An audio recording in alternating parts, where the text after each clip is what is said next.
නමෝ තස්ස භගවතු වරහතෝ සම්මා සම්බුද්දස්ස නමෝ තස්ස භගවතු වරහතෝ සම්මා සම්බුද්දස්ස නමෝ තස්ස භගවතු වරහතෝ සම්මා සම්බුද්දස්ස බුද්ධං සරණං ගච්ඡාමි ධම්මං සරණං ගච්ඡාමි සංඝං සරණං ගච්ඡාමි ඉතිපිසෝ භගවා අරහං සම්මා සම්බුද්ධෝ විජ්ජාචරණ සම්පන්නෝ සුගතෝ ලෝකවිදු අනුත්තරෝ පුරිස ධම්මසාරති සත්තා දේව මනුස්සානං බුද්ධෝ භගවාති සා. අපි මේ සෝදානම් වෙන්නේ තුන් ලෝකාග්‍ර තථාගත ලෞතර සම්මා සම්බුදු පියාණන් වහන්සේ අපි උදෙසා අපගේ සංසාර කතර භයානක බව දැකපු උන්වහන්සේ භයානක සංසාර ගමන නිමා කරන්න දේශනා කර සද්ධර්මයේ ශ්‍රවණය කරන්නට ඒ මාර්ග සත්‍ය අවබෝධ කරගන්නට සද්ධර්ම ශ්‍රවණය කරන්නටයි අපි සූදානම් වෙන්නේ. අතීතෙත් අපි දහම දිහා බැලුවම පේන දේ තමයි සසර බය දැනුණු හැම කෙනාම සසරට කැමැත්තක් තිබුණේ නැතුව සංසාරෙන් ගැලවෙන්න තිබුණු මාර්ගය කෙරෙහි ශ්‍රද්ධාව පහළ වුණා. ජීවිතේ පළවෙනි මං ගෙවුනේ ඒක. සසර ගැන නොතේරුණු සංසාරේ ඉන්න මොකක් හරි බලයක් හදාගන්න දඟලන පිරිසට මේවා අවබෝධ වුණේ නැහැ. ඒ අය සසරේ හිටියා. දාවිච්ඡාපලලාභී නිගණ්ඨනාත පුත්තලාගේ පිරිස් විවිධාගම් 62ක් තිබුණ ඒවා හිටපු පිරිස් හිටිය අය වයිති. ඒ සසර බය නොදැනුණු සසර හුරුවක් නැති අය. සසර හුරුව තිබුණු අඩුම ගානේ තියෙන කෙනත් ඇවිල්ලා මාර්ග ඥාන ස්ථිර කරගෙන ඊළඟ ශාසනයක නිවන් දකින්න හරි එහෙම නැත්නම් මේ ශාසනය තුල සෝතාපන්න ඥාන හරි අවම වශයෙන් පහළ කරගත්තා. ඒ වගේ අපිටත් සංසාර ගමන අවසන් කරන්න අපේ හිතේ කැමැත්ත පහළ වෙන්නේ අපට සසර බය දැනුණු දවසට. ඒ කියන්නේ මර බය දැනුණු දවසට. සංසාරේ කොච්චර භයානකද කියලා දැනෙන දවසට ඔබේ හිතත් සසරෙන් ගැලවීම සඳහා වීරිය වඩයි. එතකන් අපි මේ නිකන් දහම අහනවා විතරයි. අහනවා, පාඩම් වෙනවා, ආයි අමතක වෙනවා, ආයි කම්මැලි හිතෙනවා, ආයි දහම ඕන වෙනවා. මෙහෙම තමයි ඉතින් ප්‍රත්‍යක්ෂණ ජීවිතයේ ස්වභාවය. මේ යථාර්ථය අවබෝධ වෙන තුරු සංසාර දුක තේරෙන තුරු බුද්ධ වචනයෙන් කිව්වොත් උතුම් චතුරාර්ය සත්‍ය අවබෝධ වෙන තුරු අපි හැම කෙනාම සසරෙන් ගැලවෙන්නේ නැහැ. ඒ කියන්නේ අපි බුදුදහම ඇදහුව කියලා 아무තු පිරිසක් නෙවෙයි. අපිත් සසරේ නම් අනිත් අයත් සසරේ නම් අපි අතර ඇති වෙනස කුමක්ද කියලා ඔබ හිතලා බලන්න. දේවදත්තල තපා යනකොට ශාසනයේ නැහැ තපා යනවා නම් ශාසනයක් උන්ට තිබිලා නැහැ. සුනීතල සෝපාකල ගැන මේ අය දන්නවා. ඔවුන් සසරින් ගැලවෙනකොට 6ක් 4ක් මලපතයක් උරක් නොදන්න වුන් ගැලවෙනකොට මහා ඉහළට දැනීම තිබුණු දේවසත්තල චින්චමානේ කාල වගේ අය සසරට ආයි සංසාරයට වැටෙනකොට ඔවුන්ගේ ක්‍රියාව තුලින් ඔවුන්ගේ ක්‍රියාකාරීත්වය තුලින් පෙම්පව් හඳුරන්නේ නැතුව ඔවුන් සසරට වැටෙනකොට ඒ ගැන අහපු අපි කොපමණනම් තේරුම් ගත යුතුද සසර මොකක්ද සසරට යන හේතුව කුමක්ද සසරෙන් ගැලවෙන්න නම් කුමක් කළ යුතුද අන්නේ සසරින් ගැලවෙන්න කුමක් කළ යුතුද කියලා අපි දැනගත්තත් එය බලවත් අවබෝධයක් බවට පත් වෙන්නේ. බල ධර්මයක් බවට පත් වෙන්නේ. සසරේ තියෙන බියකරුකම දැනුණු දවසට. ඒක දැනගන්න තමයි මරණානුස්සතියක් වඩන්න කියලා අපිට දේශනා කරේ. ඒ කියන්නේ මැරෙනවා කියලා හිතන්න නෙවෙයි. අපි කොයි හරි මොහොතක මැරෙනවා කියලා අපි තේරුම් ගත යුතුයි. මැරෙන වෙලාවට ඔබගේ සියලු දේවල් ඔබ කොහොම කරත් දාලා යනවා. ඒ දාලා ගියා කියලා අපි හිතන් ඉන්නවා. අපි හිතාගෙන අපි දාලා ගියා කියලා. දාලා ගිහිල්ලා නැහැ.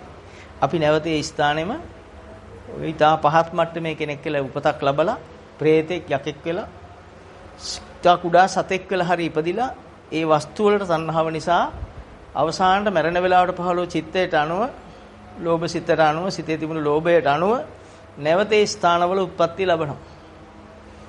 දරුණු ක්‍රෝධයක්, ද්වේෂයක්, වෛරයක් හෝ කරපු මහා අකුසලයක් එවෙල මෙනෙහි වුණොත් ඔහු නිරේක සතර අපාවලට ඒකාන්තයෙන් වැටෙනවා. මේක හැමෝටම තේරෙන දහමක් නෙවෙයි. අපි මේ කතා කරන්නේ ඇත්තටම කතා කරන මම හොඳටම දන්නවා මේක අහන අයගෙන් කීයෙන් කී දෙනෙකුට මේ ඌමනා වෙයිද, පුළුවන්කම ලැබෙයිද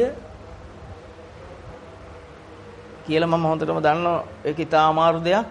නියාග සුලංගිල්ලට පස් පිටක් කරන් මහ පොළොවත් එක්ක ගලපලා පෙන්නපු බුදුදහම.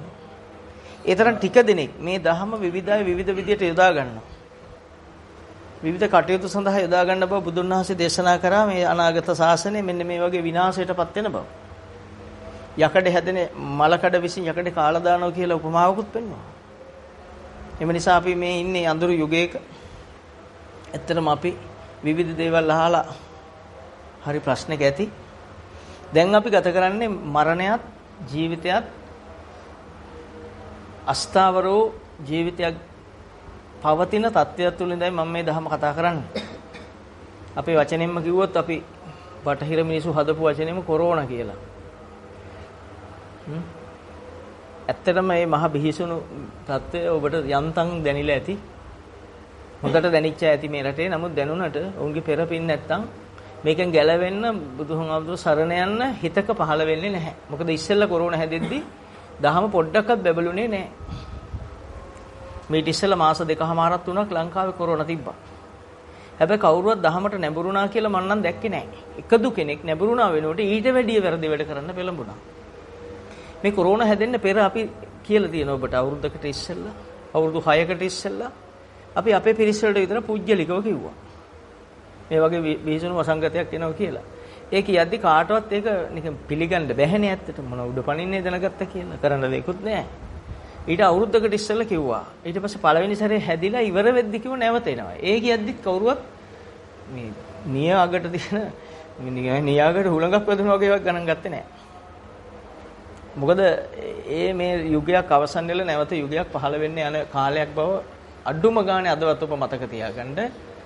මේ තියෙන ක්‍රම රටාව සහ මුලින්ම විනාශ වෙලා. බුද්ධ රාජ්‍ය පහළ වෙනවා නම් මේක නෙවෙයි ඒකට තියෙන ක්‍රමය.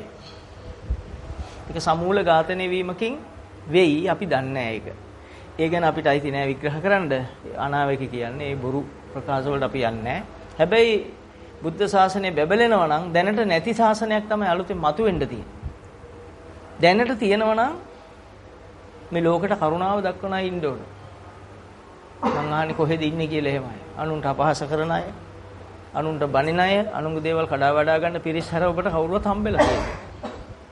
කවුරුවත් නැහැ. මේ කියන අහන ඔබත් ඒ අයගේ එවැනි ක්‍රියාවක යෙදෙන කෙනෙක්ද දන්නේ නැහැ. ඔබ හොඳට සොයලා බලන්න ඔබ ගැන. අනුන් ගැන දකින්න ගමන් ඊට වඩා වේගෙන් ඔබ දිහා බලන්න අපිත් එක්ක ගොදුරක්ද දන්නේ.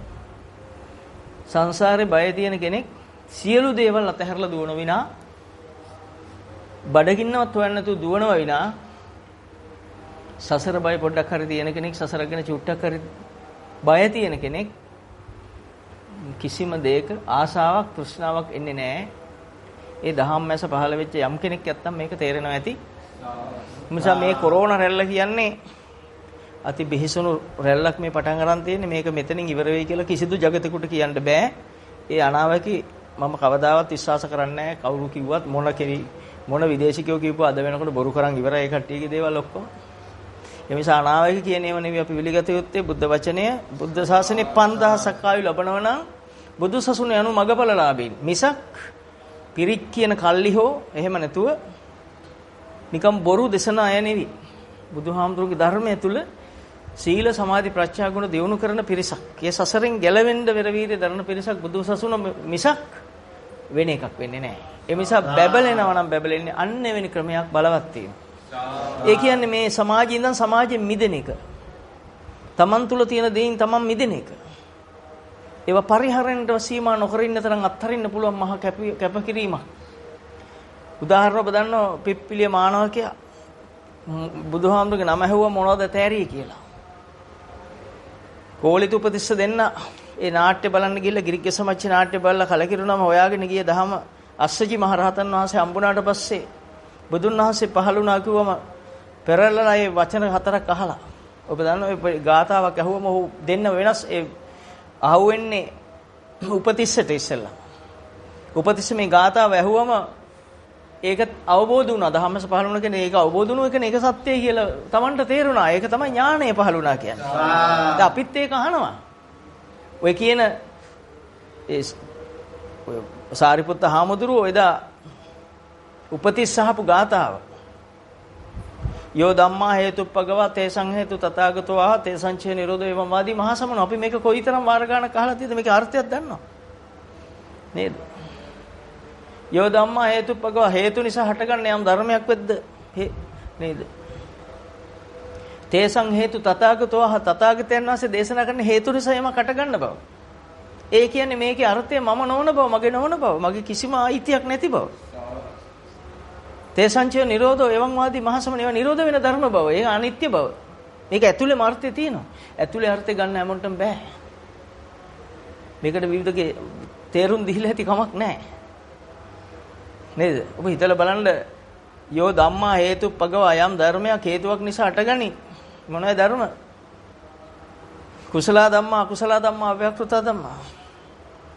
වෙන ධර්ම නැහැ. අකුසල ධර්ම කියන්නේ රාග දේශ මොහ. කුසල ධර්ම නිකන් හටගන්නේ නැහැ. කුසල ධර්ම හටගන්න කුසල වලට නැඹුරු සිතක් තියෙන්න ඕන. සසර බය වූ සිතක් තියෙන්න ඕන. නැතුව හටගන්නේ නැහැ. කුසලස උපසම්පදා කියලා කියන්නේ උපදව ගන්නට කියන්නේ. අපිට කුසල් සිත් පහල වෙනවද මේ පාරේ සල්ලි වැටලා තියෙනවද දැක්කොත්? අනුන්ගේ දේපලක් දැක්කොත් අපිට කුසල් සිතක් එනවද? හැඩට ඇඳපු කෙනෙක් දැක්කොත් අපිට කුසල් සිතක් එනවද? බලන්න ඔබ ඔබෙන් ප්‍රශ්න අහන්න. ඔබ තේරුම් ගන්න ඔබ ගැන බද්ද වගේ කුමාරුන්ට කිව් දෙයක් අහන්නේ. ඔබට ඔබ තේරෙනවා ඇති. නේද? අපි සමාජයේ මේ විදිහට උසස්වල ඉන්න ඕනේ කොහොමද කුසල් සිත් වෙනවද? අපි මේ වගේ තැනක් තියෙන මිනිස්සු අපි මේ තැන රැක ගන්න මහන්සි වෙන්න ඕන කියන තැන කුසල් සිත් තියනවද? ඒ අකුසල්ද තියෙන්නේ. Taman තේරුම් ගන්න. එහෙනම් අකුසල් කියන්නේ රාග දේශ මොහ නම් කුසල් කියන්නේ රාගය දේශය මොහේ නිරුද්ධ වීම, අක්‍රීය වීම. ඔබට තේරෙන වචනෙක රාග දේශ මොහ ඇසුරු නොකර ඉන්න හැකියාව. කුසලස උපසම්පදා. ඒක උපසම්පාදනය කරගන්න කිව්වා. උපදව ගන්න කිව්වා. පහල කරගන්න කිව්වා. සචිත්ත පරියෝධපණං ඒක තමයි සිත සුද්ධ වෙන ක්‍රමය ඒක. එතෙන්දි සිත සුද්ධ වෙනවා. එයයි බුදුසසුන. එහෙනම් යෝ ධම්මා හේතුප්පගවා හේතු නිසා හටගන්න සියල්ලෝ ධර්මයෝ හේතු නිසා හටගන්න දේවල්. ඒ කියන්නේ මම නෙවෙයි, මගේ නෙවෙයි, මගේ ආත්මේ නෙවෙයි කියන එක අනාත්මයි කියන එක මේ කියන්නේ. මේක මතු කරන්න හැමෝටම බෑ. තේසංචය නිරෝධ ඒවා නිරුද්ධ වෙනවනේ අනිත්‍යයි කියන එක මේ කියන්නේ. ඒවම් වාදී මහා සමන වූ මහා ශ්‍රමණෙක් මහා උතුමෙක් එහෙම තේරෙනවා නම් අන්නේ මට්ටමට ඒ වෙලාවේ උපතිස්සට මේක තේරුණා. ඒ කියන්නේ සෝතාපන්න වුණා කියන්නේ මේක අවබෝධ වුණු ඥාණය. දැන් අවබෝධ වුණාම ආයෙහු මේ ධර්ම පස්සේ දුවනවද? හිතට එන්නේ ඔය අධර්මය කියලා, අකුසල් කියලා. අපි කියන අධර්මය කියලා, අකුසල්. රාග දේශ මොහ අසවලා මගේ හතුරා. දැන් මේ 15 සිත් ඔබට ආයි පහළ වෙන්න පුළුවන්. උපතින් නෙවි වසලයා. මේ සිතුවිලි උපන්නට ඔබ වසලෙක් වෙන්නේ නැහැ. ඔබ මේක ක්‍රියාත්මක කරොත්, කම්මනාවසලෝ හොති ක්‍රියාත්මක කරොත්, ඇසුරු කරොත්, ඔබ මේක අයිති කරගත්තොත්, භාවිතා කරොත් තමයි ඔබ වසලයා කියන්නේ පව්කාරය වෙන්නේ. පව්පුරෝගත්ත කෙනා වෙන්නේ. දැන් ඔබට පුළුවන් ද මේකෙ මිදෙන්න? ඔබේ ප්‍රශ්න තියෙන කෙනෙක්, ඔබ එක්ක ගැටලු තියෙන කෙනෙක් මතක් වුණොත් ඔබට මේ අතහැර දාන්න ශක්තිය තියෙනවද? එතනයි බුද්ධ ශාසනය තියෙන්නේ. සෝවාන් වුණා කියන්නේ අන්නේ අත්හැරලා දමන ශක්තිය ආරම්භ වූ තැන. තේරුණාද? සක්කාය දිට්ඨිය නොවැඩෙනවා කියන්නේ සක්කාය කියන්නේ අයිතිය. දිට්ඨිය කියන්නේ උපන්න කෙලෙස් ටිකෙන් බාහිර ලෝකයක්, බාහිරයක් කියලා හිතන් ඉන්න එක. ඒක දැන් දෘෂ්ටි හා දර්ශනය. අනාර්ය දර්ශනය. ඒ දිට්ඨිය නැත්තම් දිට්ඨිංච අනුපගම්ම සීලව අය සීලයමයි. එහෙනම් සීලය කියන්නේ දිට්ඨි නැති එක. එහෙනම් දිට්ඨියක් තියෙනවා නැත්නම් සීලය නැහැ. මේක අගෙන් මුලට බැලුවා මුලින් අගට බැලුවත් මුල යහපත්, මැද යහපත්, අග යහපත්, යහපතමයි තියෙන්නේ. ඒක අපිට මේ දැන් කොරෝනා කියන මේ වසංගතෙත් එක්ක අපි ගලපලා බැලුවොත් ඇත්තටම අපි මේ කවුරුවක් කියන්නේ පිළිගන්නේ නැහැ. මම නම් කවුරුවක් කියන්නේ පිළිගන්නේ නැහැ. කොරෝනා ගැන දන්නවා. කොරෝනා කොහොමද හැදෙන්නේ කියලා දන්නවා. කවුරුවත් මේව පිළිගන්නේ නැහැ. පිළිගන්නේ නැතිස කියන්නේත් නැහැ. වැඩකුත් නැහැ. පිළි නොගන්න සමාජයට, හතරස් සමාජයට, භෞතිකවාදීන්ට මේක කතා කරලා වැඩක් නැහැ. ශාසනය මතුණු කලක මේව කියන අය පහළ වෙයි. ඒක බබලන අය පහළ වෙලා ඇතිනේ. ඒ අයගේ කටින් මුඛයෙන් මේව ප්‍රකාශ වෙයි. කොහොමද මේක හැදෙන්නේ? ඇයි මේක මේ ලෝකෙට එන්නේ මොන මිනිස්සු අතින්ද? ඔබ හිතන්නේ නැති පැත්තක් තියෙනවා. ඒක ලෝක කාටවත් මොන විද්‍යාවකටත් අහුවෙන්නේ නැහැ. විද්‍යාවට අහුවෙන්නේ ලෙඩා විතරයි. ලෙඩේ තියෙනවා මෙහෙම එකක් කියලා අහුවෙනවා. මම එතනින් එහා විග්‍රහ කරන්නේ නැත්තේ මොකද අපි උත්සාහ කරන්නේ චතුරාර්ය සත්‍ය අවබෝධ කරගන්න. නමුත් මේ ලෝකෙ නොදන්න එකක් විග්‍රහ කරන ලෝකෙ කපින්නේ. කිව්වා මේ බෙහෙතට හොඳ වෙන්නේ නැහැ මේවා. බෙහෙත් හොයයි දේශීය හෝ විදේශීය හෝ බෙහෙත් වලට හොඳ වෙනව නෙවෙයි. මේ කොහෙද එක මැරිච්ච මිනිස්සු කවුද කැමැත්තෙන් මැරෙන්නේ? කවුද මැරෙන්න කැමති? මැරෙන්නේ ඔක්කොම මැරෙන්න අකමැති අයනේ. හිටිගමන්නේ දැන් මැරෙන්නේ ඉස්සෙල්ලා දවස් ගාණක් ඉඳලා ලක්ෂණ 15 වෙලා මැරෙනවා. මේක වෙනස් වෙනවා නම් එහෙනම් මොකද්ද මේකේ තේරුම? ඊළඟ රැල්ල ඔහොම නෙවෙයි එන්නේ. ඒ රැල්ල මේ ඉක්මනින් මෙයි. ඔබට නිකන් කියලා තියෙන විතරේ කොහොමද කියලා කියන්නේ නැහැ. ඒක බලා ගන්න ওই විදියටත් නෙවෙයි එන්නේ. හිතන්න එපා මේ සරල දෙයක් කියලා. කමක් නැහැ සරල දෙයක් කියලා හිතන ලෝකෙට අපි මේ කතා කරලා වැඩක් නැහැ. නිසා බොහෝම කල්පනාවෙන් තමන් සීලවන්ත වුණොත් එයා ඒකාන්තයෙන් මේව ජය ගන්නවා. අභිවාදන සීලිස්ස නිච්ඡං වඩ්ඩා පචායනෝ චත්තාරෝ ධම්මා වඩ්ඩಂತಿ ආයු වන්නෝ සුඛම් බල. අපි මේක දන්නවා. මේ ආයු වර්ණ සැප බල වැඩෙන්නේ කාටද කියලා මේ ගාථාවේ මනාව කිය පැහැදිලි කරනවා සීලවන්තයාට. නේද? තමාගේ ආධ්‍යාත්මයේ සීලවන්ත වෙනකොට ඒ කියන්නේ ඇතුළත පිටතට පෙන්වන සීලයක් නෙවෙයි ඒක. පිටට පේනවා. මෝඩෙක් වගේ පේනවා ඇති. බැන්නට බනින්න නැති මිනිහා මෝඩෙක් කියලා අපි සමාජය කියන්නේ. සමාජයේ දරුණු කෙනාට තැන තියෙන්නේ තාම. බැන්නම අපි කියන්නේ එඩිටරයි කියලා. ඒ කියන්නේ අර ගොංකම් වලට ගොම් පාට් වලට අපි කියන්නේ එඩිටර මිනිහා කියලා. හැබැයි ගොම් පාට් එක වැඩි වුණාම අන්න එයයි හිරගෙදර දානවා. අපි අර මුලදි විග්‍රහ කරගන්න අපි එහෙම සුදුසුකම මේ මොනම ක්‍රමයක අධ්‍යාපන ක්‍රමයක අපිට හදලා නැහැ. මෙහෙ නෙවි කොහෙවත් අධ්‍යාපනයක මේක නැහැ. අධ්‍යාපනයට අහු වෙන එක නෙවි මේක. මේක ඥාන දර්ශන මේ ටික දෙනෙක් යන එක. මේ වැලි නියාගට ගත්ත වැලි චුට්ටක් ඔබ දන්නවා. අන්නේ ප්‍රමාණයකට තේරෙන්නේ. ඒ නිසා කාගෙන්වත් අරයට පුළුවන්ද මෙයාට පුළුවන්ද සාපේක්ෂතාවාද මේ ඔබ පිටරටේ පිළිගන්න මිනිස්සුනේ. ඒව පිළිගන්න එපා. මම කියන පැහැදිලි ඒ දිහා බලන්නවත් එපා. අරයා යනකම් ඔබ හිටියද ඔබට යන්නද කිව්වේ? ඔබනේ මේක යන්න ඕන. නේ? ඔය දෙන්නේ කරපු එක වැඩක්වත් තියනවද කියන්නේ ලෝක? නේ? එහෙම කරන්න බෑ මේවා. තමන් විසින් අවබෝධයෙන් අවබෝධ කරගෙන යන්න තියෙන ගමනක්. එතකොට සීලවන්තයා මේ සියල්ල ජය ගන්නවා. කර්මයේද ඡය කරනවා. කර්මක්ෂය ඥානයක් ඔහුට පහළ වෙනවා. කර්මය ඡය වෙන්නේ මෙහෙම හිටියම චේතනාව කර්මේ නම් චේතනාවෙන් මිදලා ඉන්න එකයි නිවන කියන්නේ. ඕඩේ යම් අවබෝධ ඥානයක් පහළ වෙනවා. මේ සසර බයත් එක්ක ඒව බලවත් වෙනවා. ඒ ධර්ම ඥාන බලවත් වෙනවා ඔහු තුල. ඒ බලවත් වෙන ධර්ම ඥානෙ නිවනට යනකම් ඔහු අරගෙන යන්න උදව් වෙන පාර. මාර්ගය කියලා. පාරට කියන්නේ මාර්ගය කියලා. අන්න ඒ වගේ අපි මේ වෙලාවේ තියෙන මේ සංසාර බය නාහෙට අර අස්පයන්ට අර මුක්කෙට්ටිය දාලා වගේ අපිටත් දාලා නාස් වැස්මක්. අස්පයට දාපු එකම අපිටත් දාලා. නාස් ගැට ගහගෙන අපි හීනකින්වත් හිතුවද ඔහොම ඉන්න වෙයි කියලා. හොම්බ වහගෙන ඉස්සර නම් හොරෙක් කියලා අපි දුවනවා. දැන් ඔක්කොම හොරු. දඬුවම හම්බෙලා තියෙන ලස්සනට. අපිට විග්‍රහ නොවුනට අපි නාස් වහගෙන ඉන්න වෙලාව අපිට කවුද කියලා ඉස්සරහා ඉන්න මිනිස්සු අඳුරගන්න බෑ. අපි මේ කියන්නේ ලොකු දඬුවමක්. දඬුවම කොහෙන් එනවද කියලා මම කියන්නේ නැහැ. ඔබට සමහරට තේරෙනවත් ඇති. මොකක් හරි අපිට වැරදුණු තැනක් ඇතිනේ මේ සසරේ.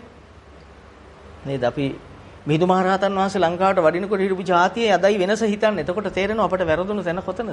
ඒ ඉතිහාසය උගන්වන්න නැති එක ඉතින් අපිට කරන්න දෙයක් නැහැ. ඔබ හොයලා බලන්න. එතකොට උත්තරේ ඇති. එහෙනම් ඒ අයට මේව නැත්තේ මොකද? ඒ අයට මේ ප්‍රශ්න නොතිබුණේ ඇයි? මේ සමාජය මොනතරම් උසස්ද? අපි උසස් කියන්නේ මේ ෆෝන් කබලයි, ලැප්ටොප් කබලයි, මේ තියෙන කොන්ක්‍රීට් වනාන්තරේ වාහන කබල් ටිකයි එකතු කරලා අපි කියනවා දියුණුවයි කියලා. ඔන්න දියුණුවයට හම්බෙච්ච තෑග්ග දැන්. ලෙඩෙන් බේරෙන කිසිම ක්‍රමයක් නැහැ. මැරිලා වැටෙනවා හැර. එම නිසා දහම අහන මේ හැම කෙනාටම නෙවෙයි අඩු ගානේ මේන් එක්කෙනෙක් ගැලවුණොත් ඒ දහම පතිරෙනවා. එක්කෙනෙකුට මේක තේරුණොත් මේ ලංකාව ජනගහණයෙන් එක්කෙනෙකුට තේරුණා. මම කියන්නේ මේ 1.65 ලක්ෂයක් කීයක් හරි ඇති. මේන් එක්කෙනෙකුට මේ චතුරාර්ය සත්‍ය අවබෝධ වුණොත් ඇත්තට මේක තමයි සත්‍ය. මොකද්ද මගේ තියෙන කෙලෙස් ටිකෙන් මම ක්‍රියාත්මක වෙන එකයි මගේ වසල භාවය කියන්නේ. මේක ඇතුළේ රාගයේ දේශ මොහේ තියෙද කියලා එහා දන්නේ. අනුන් එහෙම ඇසුරු කරනවාද කියලා ඔබ හොයන්න යන්න එපා. පොට වැඩක් නැහැ. ඒව හොයනවා කියන්නේ ඔබ දහමක පැත්තක වන්නේ නැති කෙනෙක්. ඔබට තියෙනවද කියලා බලන්න. රාගය හෝ දේශේ පහළ වෙලාද ඔබ ඒකෙන් මිදෙන්න ඕන. ඒ ඔබ ඒක මිදෙන්න ඕන. ඔබට පුළුවන්ද? මේ පුළුවන්කාරකම තියනවද ඔබට? නැත්නම් ඔබ නැතිනම් බෞද්ධෙක් වෙන්නේ කොතනින්ද? රාගක්ෂය, ද්වේෂක්ෂය, මෝහක්ෂය, නිබ්බාන. නිවන හැර මොකද්ද බුදුදහම කියන්නේ? අපමාදෙන සම්පාදේද? අපමත්තනමියන්ති මොනතරම් අපි අහලා නම් තියනවද මේ? ඇහුව විතරයි. එහෙයියෝ ටිකක් එහෙමයි කී හිටියා. අපි හිතමු අපිට හැදුන කොරෝනා. බය වෙන්න පිටින්. ඕනේ මැරි. එච්චරනේ වෙන්නේ. මරුණා මොකද අපි මෙතෙන් යනකම් යම් කිසි දුරක් යමක් ගෙනල්ලා.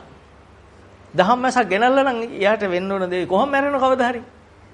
එයාට දහම්මැස ඇවිල්ලා නම් එයා මැරෙනව නෙවෙයිනේ. මේ තැන අතහැරලා යනෝනේ. අපි කොහොමද ජරා තියෙන තැන් වල අපි ඉන්නේ නැහනේ. උතුමන් ජරාව තියෙන තැනින් මගහැරලා යනෝනේ. යනවා. ඉන්නේ නේ. එහෙම හිතාගන්න. ඒ කියන්නේ අපිට කොරෝනා හැදුණා කියලා නෙවෙයි මම මේ ප්‍රකාශය කරන්නේ. ඒ වුණත් ප්‍රශ්නයක් නෑ.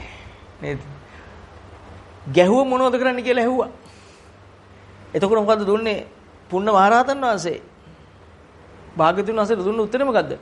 ගැහුවේ නෑ කියලා හිතනවා කිව්වා. නේද? බැන්නොත් ගැහුවේ නෑ කියලා හිතනවා. ඒ කියන්නේ බැන්න එක අතහැරලා. බැන්න කියලා එක ඇසුරු කරලා නෑ. බුදුහාමුදුරු සාදු කිව්වා. එතකොට බුදුහාමුදුරු සාදුකාරයක් දෙන්නේ අනුමත කරන්නේ මොකද්ද? බැන්න මොන බණින එක.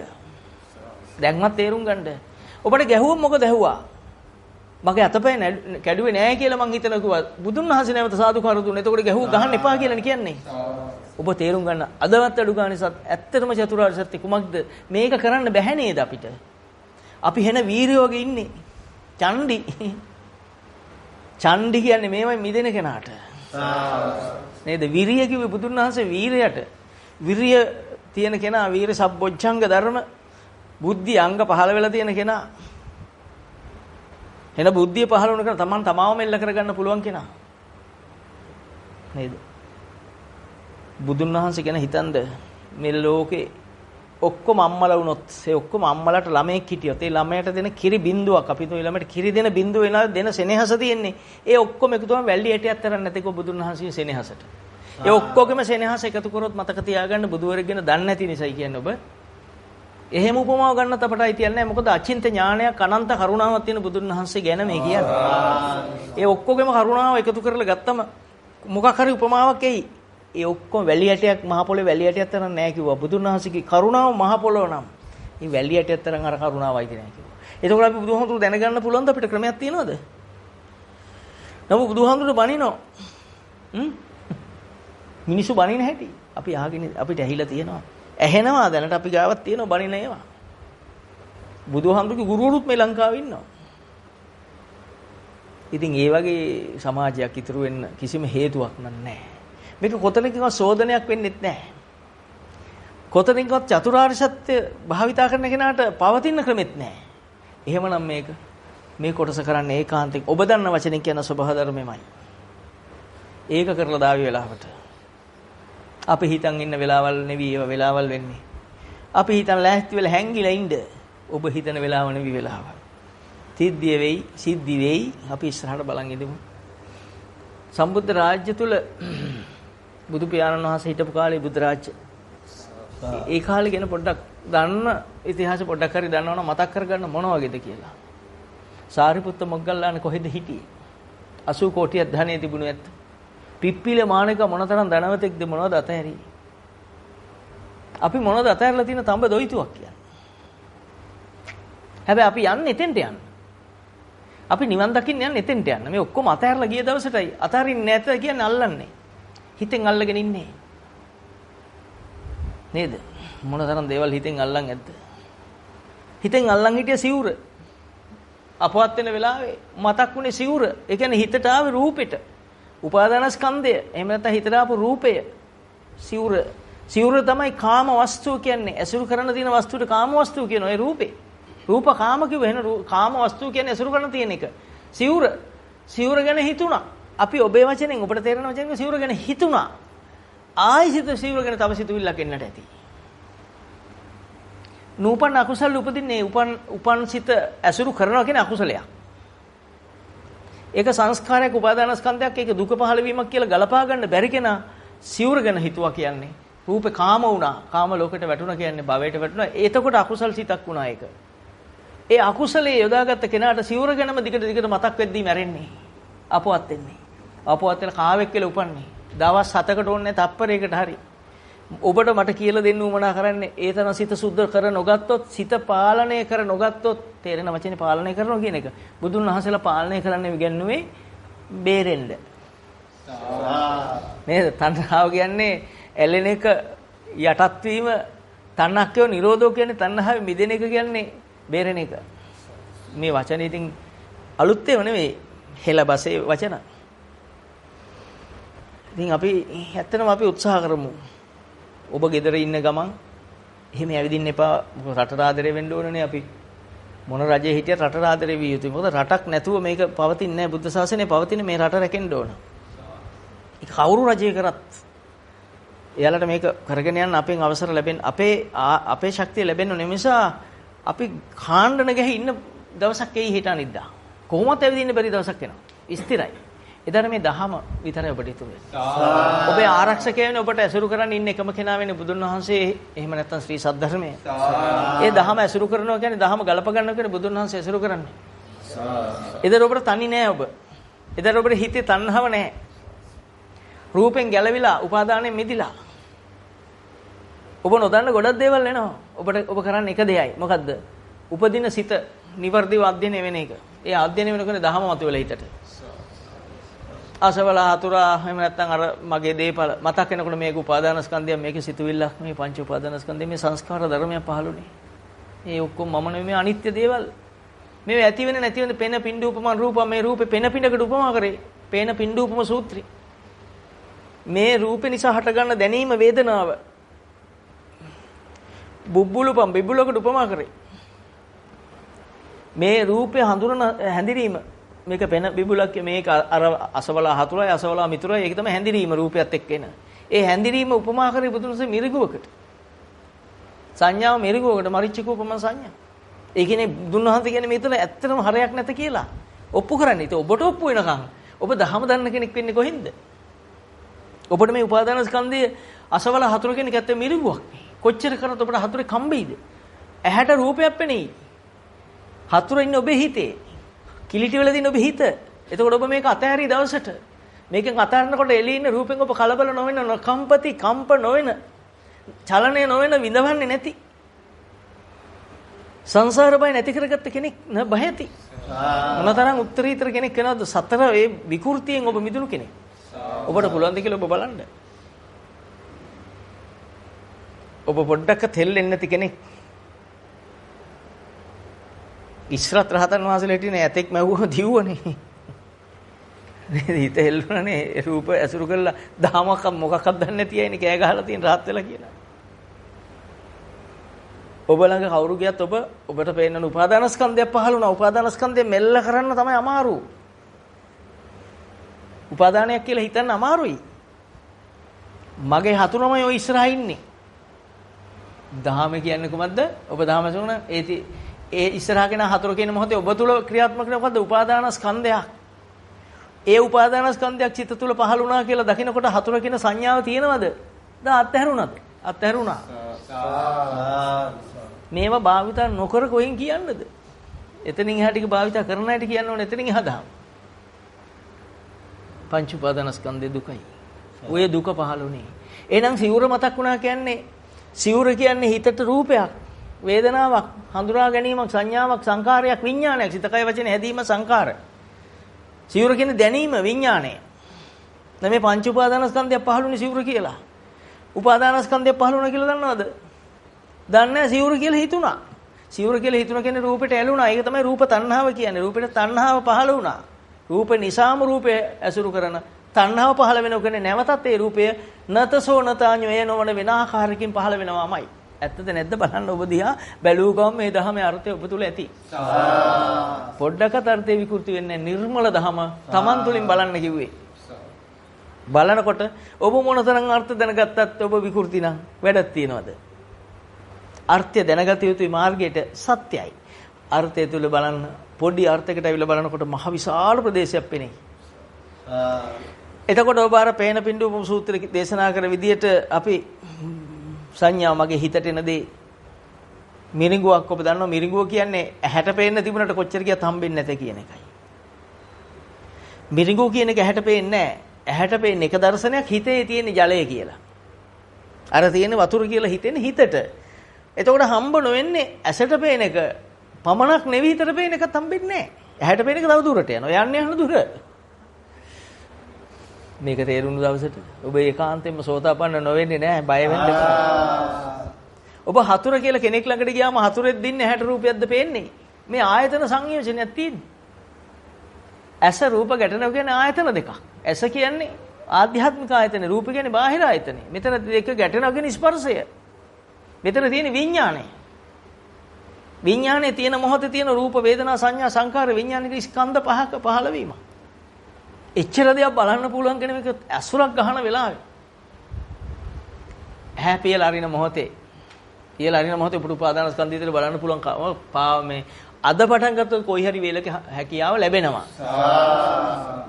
කාටවත් එකපාරට ලැබෙන දෙයක් නෙවෙයි. එකපාරට රහත් වෙන්නේ නැහැ. සෝතාපන්න මාර්ගයට කවුරුත් එන්නේ ඉස්සෙල්ලා සෝවාන් මාර්ගය හම්බෙන්නේ. ඊට පස්සේ සෝවාන් ඵලය. නේද? දීනම් පලානම් අඤ්‍යතර. මේ ඵල දෙකක් තියෙනවා මාර්ගයයි ඵලයයි කියලා. නේ? දැන් නතේ බවන් අටමං ආදීන්ති අටවෙනි එක නෑ අටපුරුෂ පුජ්‍යලා මේ හැම එකෙම කියන්නේ මේ පුජ්‍යලට මාර්ගයේ එක්කෙනයි ඵලයේ එක්කෙනයි. ඔබ හිතන මේ දෙන්නේ නෑ එක මොහොතේ මාර්ගය තුලම ඵලය. සම්මා දිට්ඨියට එනකොටම සංස්කාරයක් කියලා හිතට පේනකොට උපාදානස්කන්ධයක් කියලා පේනකොට මාර්ගයේම ඵලය. මොකද ඵලය? රාගයෙන් මිදුණා, ද්වේෂයෙන් මිදුණා, මෝහෙන් මිදුණා. බලන්න ඇත්තද නැද්ද? සෝවාන් වෙනකොට මාර්ගයේ ඉඳලා ඵලයට එන්නේ. ඵලයේම එවෙලෙමයි. විස්තර කරද්දී එහෙම විස්තර කරන්න බැරි නිසා තේරෙන්න ඕන නිසා තමයි මහා විස්තරයක් කරලා තියෙන්නේ. එතකොට දැන් සංස්කාර ධර්මයක් පහළ වුණා කියලා හිතුණා නම් සිවුර මතක් වෙද්දී උපාදාන ස්කන්ධයක් පහළ වුණා. ජාති ජරා ව්‍යාධි මරණ මට ලැබීම සඳහා සුදුසුකම ලැබුණා. නැවත උපත සඳහා හේතු ලැබුණා. විභව තණ්හාව මේ පහළ වුණේ කාම තණ්හා, භව තණ්හා, විභව තණ්හා. හිතුණා දේ වෙලාවේ. නෑ සිවුර ගැන හිතනක ලේසි. ඔබට ලේසි හතුර කියලා හිතනකොට සංඛාරයක් කියලා බලනද හතුර කියලා හිතන්නද? හතුර කියලා හිතන එක ලේසි. ඒ කියන්නේ කෙලෙස් සිතක් ඇසුරු කරන එක ලේසි. අමාරු මොකද්ද? ධම්මස පහල කරගන්න එක මේක උපාදාන ස්කන්ධයක් කියලා හිතන්න අමාරුයි. හිත කැමතිත් නෑ ඒකට. නේද? අකමැත්ත තියෙන කාක් ගහවද? ඔබ ළඟ. නේද? කවදා හරි ඔබ තුලම මේ කැමැත්ත එන තුරු ඔබ සසරේ. සිවුර මතක් වූ තැන ගත්තොත් කාව වෙන්න. Tamanට උදව් වූ ධර්මතාව රූපෙට ඇලීම. කෝසල මල්ලිකාව මැරෙද්දි බල්ලොන්ගේ ප්‍රශ්නයක් මතක් වුණේ. බල්ලෝ කියන්නේ හිතට ආපු රූපේ ඇලුණු තැන නිරයට යන ධර්මතාව තියෙන බව මතක තියාගන්න. ඒ රූපය ඇතුළේ තියෙන රූපෙත් එක්ක කරපු රංගනේ සියලු ප්‍රතිඵල ටික. එතකොට රූපේ කී හැංගිලා තියෙන්නේ කෙලෙස් බව මතක තියාගන්න. මේවා ඇත්තටම අඟුලිමාල 999 මරලා රහත් වෙනකොට ඔබ හිතන්න ඔබට මේ සියලු ඔබ කරපු අතහැරලා ලස්සනට නිවන් දකින්න පුළුවන්. ඒ තරම් උත්තරීතර දහම. අවශ්‍ය කරන්නේ ඔබේ ශ්‍රද්ධාව. ඔබේ එකඟ බව. සසර මේ තරම් බියකරුයි. මෙච්චර වාසනාවක් ඇවිල්ලා මම කියන්නේ කොරෝනා එක නිවන් දකින්න කෙනාට වාසනාවක් කියලා. කොරෝනා ලෙඩේ හොඳයි කියලා නෙවෙයි කියන්නේ.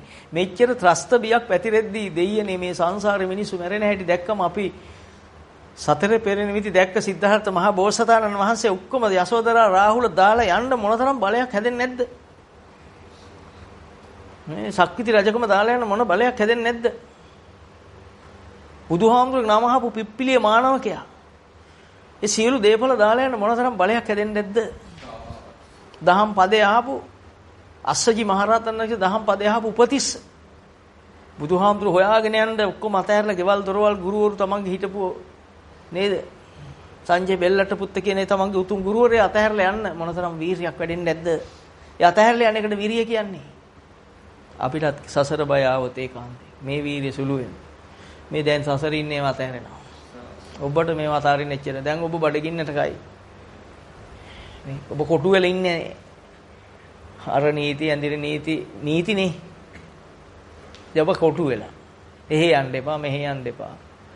අඩි 3ක් දුරින් ඉන්න. ඉතින් කෝදුවක් අරන් ගිහලා මැන ගන්න ඕන අඩි 3 යාර කෝදු. කමක් නැහැ අපිට දඬුවමක් හම්බෙලා තියෙන්නේ. දැන් ওই දඬුවම තුල ඉඳගෙන තේරුම් ගන්න මේ සංසාරේ මොනතරම් විකෘතියක්ද. මේක යොදා ගන්න නිවනට මග වශයෙන්. නමුත් අපි මේක මේ ලෙඩේ නිසා එන ප්‍රශ්නයක් කියලා හිතනවා නම් අපි වගේ කරුමක්කාරයෝ ටිකක් තවත් නැහැ. අපි බෞද්ධ කියලා හිතන කරුමක්කාරයෝ ටික. මේ සසරේ ඉන්නකන් තියෙන දේ. සුනාමියේදී අපි දිව්වා. මතක ඇති දූපෝයේ. ආයි හො ගන්නකොට දිව්වා. ඔන්න දැන් සුනාමිය එනවා කියලා ඊට පස්සේ අනවුන්ස් කරාම රූපහානි ඒත් දිව්වා. මාට්ටි මුට්ටි උස්සන් දිව්වා. ආරක්ෂක ආවේ නැහැ සුනාමිය. දැන් ආවත් යන්නේ නැහැ. මිනිසුන්ට වෙච්ච විපත කියන්නේ නේද? ඊළඟට ජලය ගලද්දී මේ ආරක්ෂක කඳවුරක ඉඳලා ආයි එනවා. ආයි ගේ සුද්ධ කරන් ආයි ඇවිල්ලා ගෙහි පදිංචි වෙනවා. ඔබ කියන්නේ එච්චරයි කරන්න තියෙන්නේ. ඕක තුල ඉඳගෙන තේරුම් ගත්තද මේ සංසාරේ ඉන්නකම් මහා ඉහළ කෙනාට සිටුවරු කියන්නේ ලොකු අය. දැන් සිටුවරු කියන්නේ ඒ අයනේ ඒ අයටත් මෙච්චරයි. ඒ අයත් හැංගිලා ඉන්නේ. එයාට එළියට බහින්න බෑ. ඉඩමෙන් එළියට යන්න බෑ. බල්ලා කූඩුවේ දැම්ම දඬුවම මේ හම්බෙලා තියෙන්නේ. බල්ලක් කූඩුවේ දන්වලයකට ගහලා අපිත් දන්වලේ දාලා. තේරෙන අයට තේරෙයි මේවා ඉතින් හැමෝන්ටම තේරෙන දහමක් නෙවෙයි නේද? මේක ටික දෙනෙක් අවබෝධ කරගන්නේ ටික දෙනෙක් මේ සඳහා නිදහස ලබන දෙයක්. අපිට නියමෙටම දඬුවම හම්බෙලා. මිට වඩා ඒවා කියන්න ඕන කියන්න කාලේ නෙවෙයි. අපි ඉස්සරහට කතා කරමු. මේ දෙන්නෙක් හරි එක්කෙනෙක් හරි මේකෙන් ගොඩ යනවා නම් ලංකාවේ සාසනේ බෙබලෙන්න පටන් ගන්නවා. ඇත්තට මේ සසර බයනේ සසර ඉන්නකන් නෙමෙයි මේක තියෙන්නේ. නේද? මේ සංසාරෙන් එතර වුණාම පරිනිර්වාණ ධාතුවට සමවැදුණ මෙතනින් පිරිනවම් පෑවට පස්සේ ආයි නොමරෙන තැන නම් අජරාමර නම් ජරාවටපත් නොවෙන නම් එතෙන්ට ගියාම එහෙනම් මෙහෙ ජරාව නම් තියෙන්නේ මේකට මොකටද ඇලෙන්නේ අපි? අපිට එහෙම හිත පහළ වෙන්නේ නැති එකයි අපිට තියෙන ඇත්තටම මහා ගැටලුව. නේද? අපි තේරුම් ගත්තා බුදුන් වහන්සේ ඊ නම ඇහුවාම මහා ශ්‍රද්ධාව පහළ වුණු අය අතර පිප්පිලේ මානක මහියල තැනක හිටියා. ඔබට බුදුහාමුදුරගේ නම ඇහුවම ඔබට මොකක් හිතෙනවද? මට උපමා ගන්න පුළුවන් උපමා ගත්තම ගොඩක් පෙලෙන්ති තරහ වෙනවා. නේද? ඔබ කොහේ හරි ඉන්න ඔෆිස් එකක ලොක් එක්කාම ඔබ හතරට කොන්ද නමාගෙන ඔහුට මහා නැමෙනවා. ඔබ වහාම සංඝරත්නයේ ඉද්දී ඔබ නැමෙනවද? ඒ ගෞරවය කරනවද? අද ඔබ ගෞරව නොකරන જાතියක් බවට පත් වෙලා සංඝරත්නයේ ඒ විපාක මේ එන්නේ. දෙපැත්තේ මේ අඩුපාඩු ඇති. කවුද සංඝරත්නයට ගරු කරන්නේ? මොනතරම් වැටිලාද මේ සමාජය?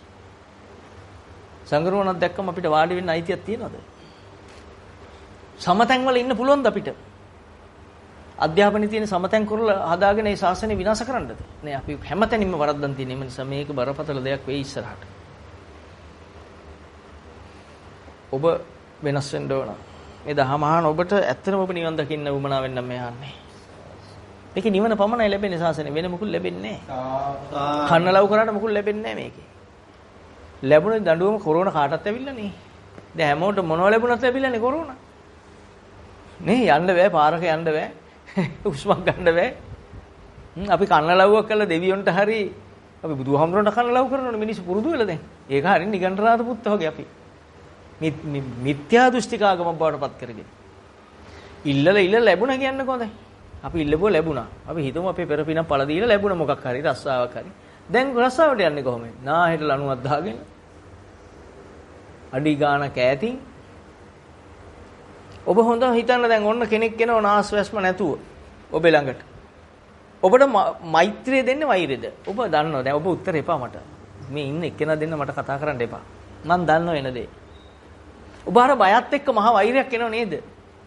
ඔබ කියේ සමාජ නීතිය. ඉතින් මේක තමයි ඇත්ත. ඉතින් වෛරය වපුරෝගෙන නිරේට යනවද සමාජ මේවෙන් ඔක්කොම පැත්තකට වෙලා ඉඳලා නිවන් පුරට යනවද? ඒක ඔබේ හැකියාව. ඔබේ නොහැකියාව ඔබ බුදුදහම වෙස ප්‍රකාශ කරන්න යන්න එපා. ඔබ ඒකාන්තයෙන් සතර අපාගතයි. ඒක නිසා අපේ බැරිකම් පැත්තක තියලා අපි පාඩුවේ ඉඳිමු කතා නොකර. දහම ගලපන්න යන්න එපා මේකට. බුදුන් වහන්සේ ගාවන්න එපා කිසිම දෙයකට. උන්වහන්සේ මහා කරුණාවන්තයි. මං අම්මලා උපමා වරගත්තේ. මේ ලෝකේ ඔක්කොම අම්මලාගේ සෙනෙහස වගේ දේව වැලියට ඇත්තරම් වටින්නේ නැහැ බුදුන් වහන්සේගේ කරුණාව. සාරා සංකල්ප ලක්ෂ්‍ය පාරමිතා පුරාගෙන ඒ සිද්ධාර්ථ මහ බෝසතාණන් වහන්සේ මේ ධහම හොයා ගන්නකොට ඒ කියපු අතීත කතාවල් අපි නිකන් අදී හදපුවා වගේ සමහරුන්ට අතිශෝක්තිලු. ඒ මිනිසුන්ට ඕන විදිහට ජීවත් වෙන්න මේ කියන කතා. ඊට වඩා විග්‍රහය තියෙනවා මම ඉතින් මේ සරලව කරගෙන යනවා. නොතේරෙන කෙනාට කොහොමවත් තේරෙන්නේ නැහැ. නේද? බුදුහාමුදුරු කියලා කෙනෙක් නැත කියන අයත් ඉන්නවා. ඒව හදපු සම්ප්‍රප්පලාව කියන අයත් ඉන්නවා මේ සමාජයේ. එම නිසා බුදු වෙලා කියලා එදත් හිටියා නිගණ්ඨනාථ පුත්තත් කිව්ව බුදු වෙලයි කියලා. ජෛන මහාවීර වීර කියන්නේ බුදුන් වහන්සේට මහාවීර කියන්නේ. ජෛන මහාවීර කියන්නේ ඔය නිගණ්ඨනාථ නිරුවත් බුදුවරයා කියලා කියන්නේ. තේරුම් ගන්න. එතකොට බුදුන් වහන්සේගේ කාලෙත් මෙහෙම තිබ්බා. එම නිසා ඔබ නිවැරදි දහම තේරුම් ගන්න. රාග දේශ මොහ කියන්නේ අකුසල් වලට. රාග දේශ මොහ ඇසුරු නොකරන විදිහට හිත පාවිච්චි කරනවා කියන්නේ මාර්ගය. සම්මා දිට්ඨිය. රාග දේශ මොහ පාවිච්චි කරන එකට කියන්නේ මිත්‍යා දෘෂ්ටිය. මිත්‍යාව විකෘතිය. පෞකාරකම. එන සංස්කාර ධර්මයක් කියලා ඒක දකින්න ඔබ තුල පහළ වෙන චිත්ත සංකාරය මොනතරම් උසස් දෙයක්ද? මේ පහළුනේ සිතක් නේද? අකුසල් සිතක් නේද? අකුසල විතර්කයක් නේද? මේක අනිත්‍ය දෙයක් නේද? මේ අනිත්‍ය මං ඇසුරු කරොත් මේක නිත්‍ය සංඥාවට වැටෙනව නේද? ඇසුර තමයි නිත්‍ය සංඥාව කියන්නේ. ඒතකොට අසවලා හතර කියලා කවුරු හරි දිහා බලනකොට මේ අනිත්‍ය වෙන දේ අනිත්‍ය වශයෙන් නොදැක්ක බව, ඒ කියන්නේ නිත්‍ය සංඥාව කියන්නේ ඒකට. අපිට එහෙම ගන්න බැරි නම් මේ නිත්‍ය සංඥාව කියන සතර අපායමයි. සතර අපාය දොර.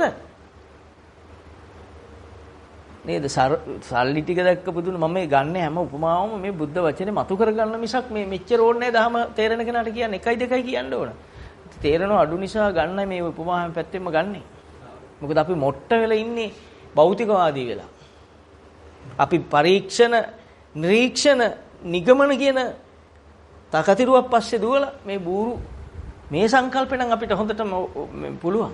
එහෙම ඔප්පු කරන්න පුළුවන් දහමක් නෙවෙයි මේක. අතක්කා වචර දහමක්. තර්කයට ඔප්පු කරන්න බැරි දහමක්. ස්වාක්කාත දහමක් Taman තුලින් බැලුවොත් පමණක් භාවිතා වෙන දෙයක්. මේක මට ඔප්පු කරන්න ක්‍රමයක් නැහැ. උඩ ගිහිල්ලා පෙන්නයි කෙනෙක් අනාගතයේ ශාසනය පහළ වුණාම 이르දි ප්‍රතිහාර පායි. ඔබ නිවන් දකින්නේ එයා 이르දි ප්‍රතිහාර පෑවා කියලා. ඔව් රැස් හිතලා වෙන්නේ ඔබ නිවන් දකින්නේ. ඔබට ඕන නම් අනේ මේ ශාසනයේ මහ බලයක් තියෙයි කියලා දැකලා ශ්‍රද්ධාව උපදව ගන්න පුළුවන්. ඒ නිවන් දකින්න මාර්ගය වෙන්නේ නැහැ එතන. මාර්ගයට පිහිටක් වෙයි, පිටුවහලක් වෙයි, උදව්වක් වෙයි. තේරුණා නේද? බුදුන් වහන්සේ යමා මහ පෙළහර පෑවා. දෙවියන්ගේ මානෙ බින්දින ප්‍රතිහාර පෑවා. මිනිස්සු ඇලට ඇවිල්ලා නිවන් දැක්කද? නෑ. මානෙ බින්ද විතරයි. නේද? ඒ වගේ මේ සංසාර කතරෙන් එතර වෙන්න ආපු කෙනා මේ වහනකොට ඇඟ වෙනස් වෙනවා. ප්‍රෝමෝද්ගමණය වෙනවා. තොලකට වේලිලා යනවා. විශ්සි වෙන්න යනවා. ඉන්න බෑ. උගේ ඇඟේ තියෙන පරණ දේවල් ඇවිස්සෙනකොට ඒ පරණ සංසාර පින් ඇවිස්සෙනකොට ඒක වෙන්නේ. ඉන්න බෑ. හිල්ලෙනවා, ගැහෙනවා. ලක්ෂණ නැති ඔබට. අනේ මොනතරම් උතුම්ද මේ කියන එක ඉන්න පුළුවන් නම් හොඳයි නේ කියලා හරි අඩු ගන්න හිතෙනවා. මට බැරි වුණොත් මේක හරිනේ කියලා හිතෙනවා. ඇත්තනේ. මට මේ අසවල හතුර කියන අකුසල් සිතක් නේ. එහෙම බලන කෙනා බුදුහාමුදුරගේ දහම භාවිතා කරන කෙනෙක් නේ. ශ්‍රාවකෙක් නේ. බුද්ධ ශ්‍රාවකෙක් යා. ඔහු දිහාවට වැන්දොත් මොනතරම් පිනක්ද? අමනුස්සානම් පියෝති අමනුස්සයට ප්‍රිය මෛත්‍රීන් එක. මෛත්‍රී කියන්නේ කොහොමද? මෙත්තාය භික්කවේ චේතෝ විමුක්තිය. මෛත්‍රී කියන්නේ චේතනාවෙන් මිදෙන එක. චේතනාවල් හිස් කරගන්න එක. සියලු සත්ත්ව සූපත් වෙලා කියලා සතා කන සමාජයේ මම නෙමෙයි මරපු නිසා කනවා කියලා තර්ක වෙනස් කරලා කන්න ඉන්න සමාජයට දහම කියලා වැඩක් නැහැ. වැඩක්ම නැහැ ඇත්තට. ඒක විටමින් පිණිස කියලා කන සමාජයට මේක කියලා අවුරුදු 6ක් බුදුන් වහන්සේ බුදු වෙන්න සිද්ධාර්ථ බෝධිසත්වෝ ගස්කොලන් වළඳලා බුදු වෙනකොට අපි කවුරුවත් ඒව කතා කරන්න ඉදිරිපත් වෙන්නේ නැත්තේ කෑම රසය සඳහා දුවන සමාජයක් නිසායි මේ. නේද? එතකොට දහම අහුවෙන කෙනා මොනතරම් සරල සංවරව ලෝකෙට මෛත්‍රිය ජීවමාන වෙන කෙනෙක්. සතෙක් මැරෙනකොට ඒ සත දඟලලා මැරෙනව දැක්කම ඒ සතාගෙන පුදුම අනුකම්පාවක් එනවනම් ඔබේ හිතේ. අන්න ඔබ පෙරලිලා. ඔබ මෛත්‍රියට පරිවර්තනය වෙලා. ඔබ මැරිච්ච හැටි පින් දෙනවා කියන්නේ ඔබ මැරිච්ච කෙනාට කරන මෛත්‍රියක්.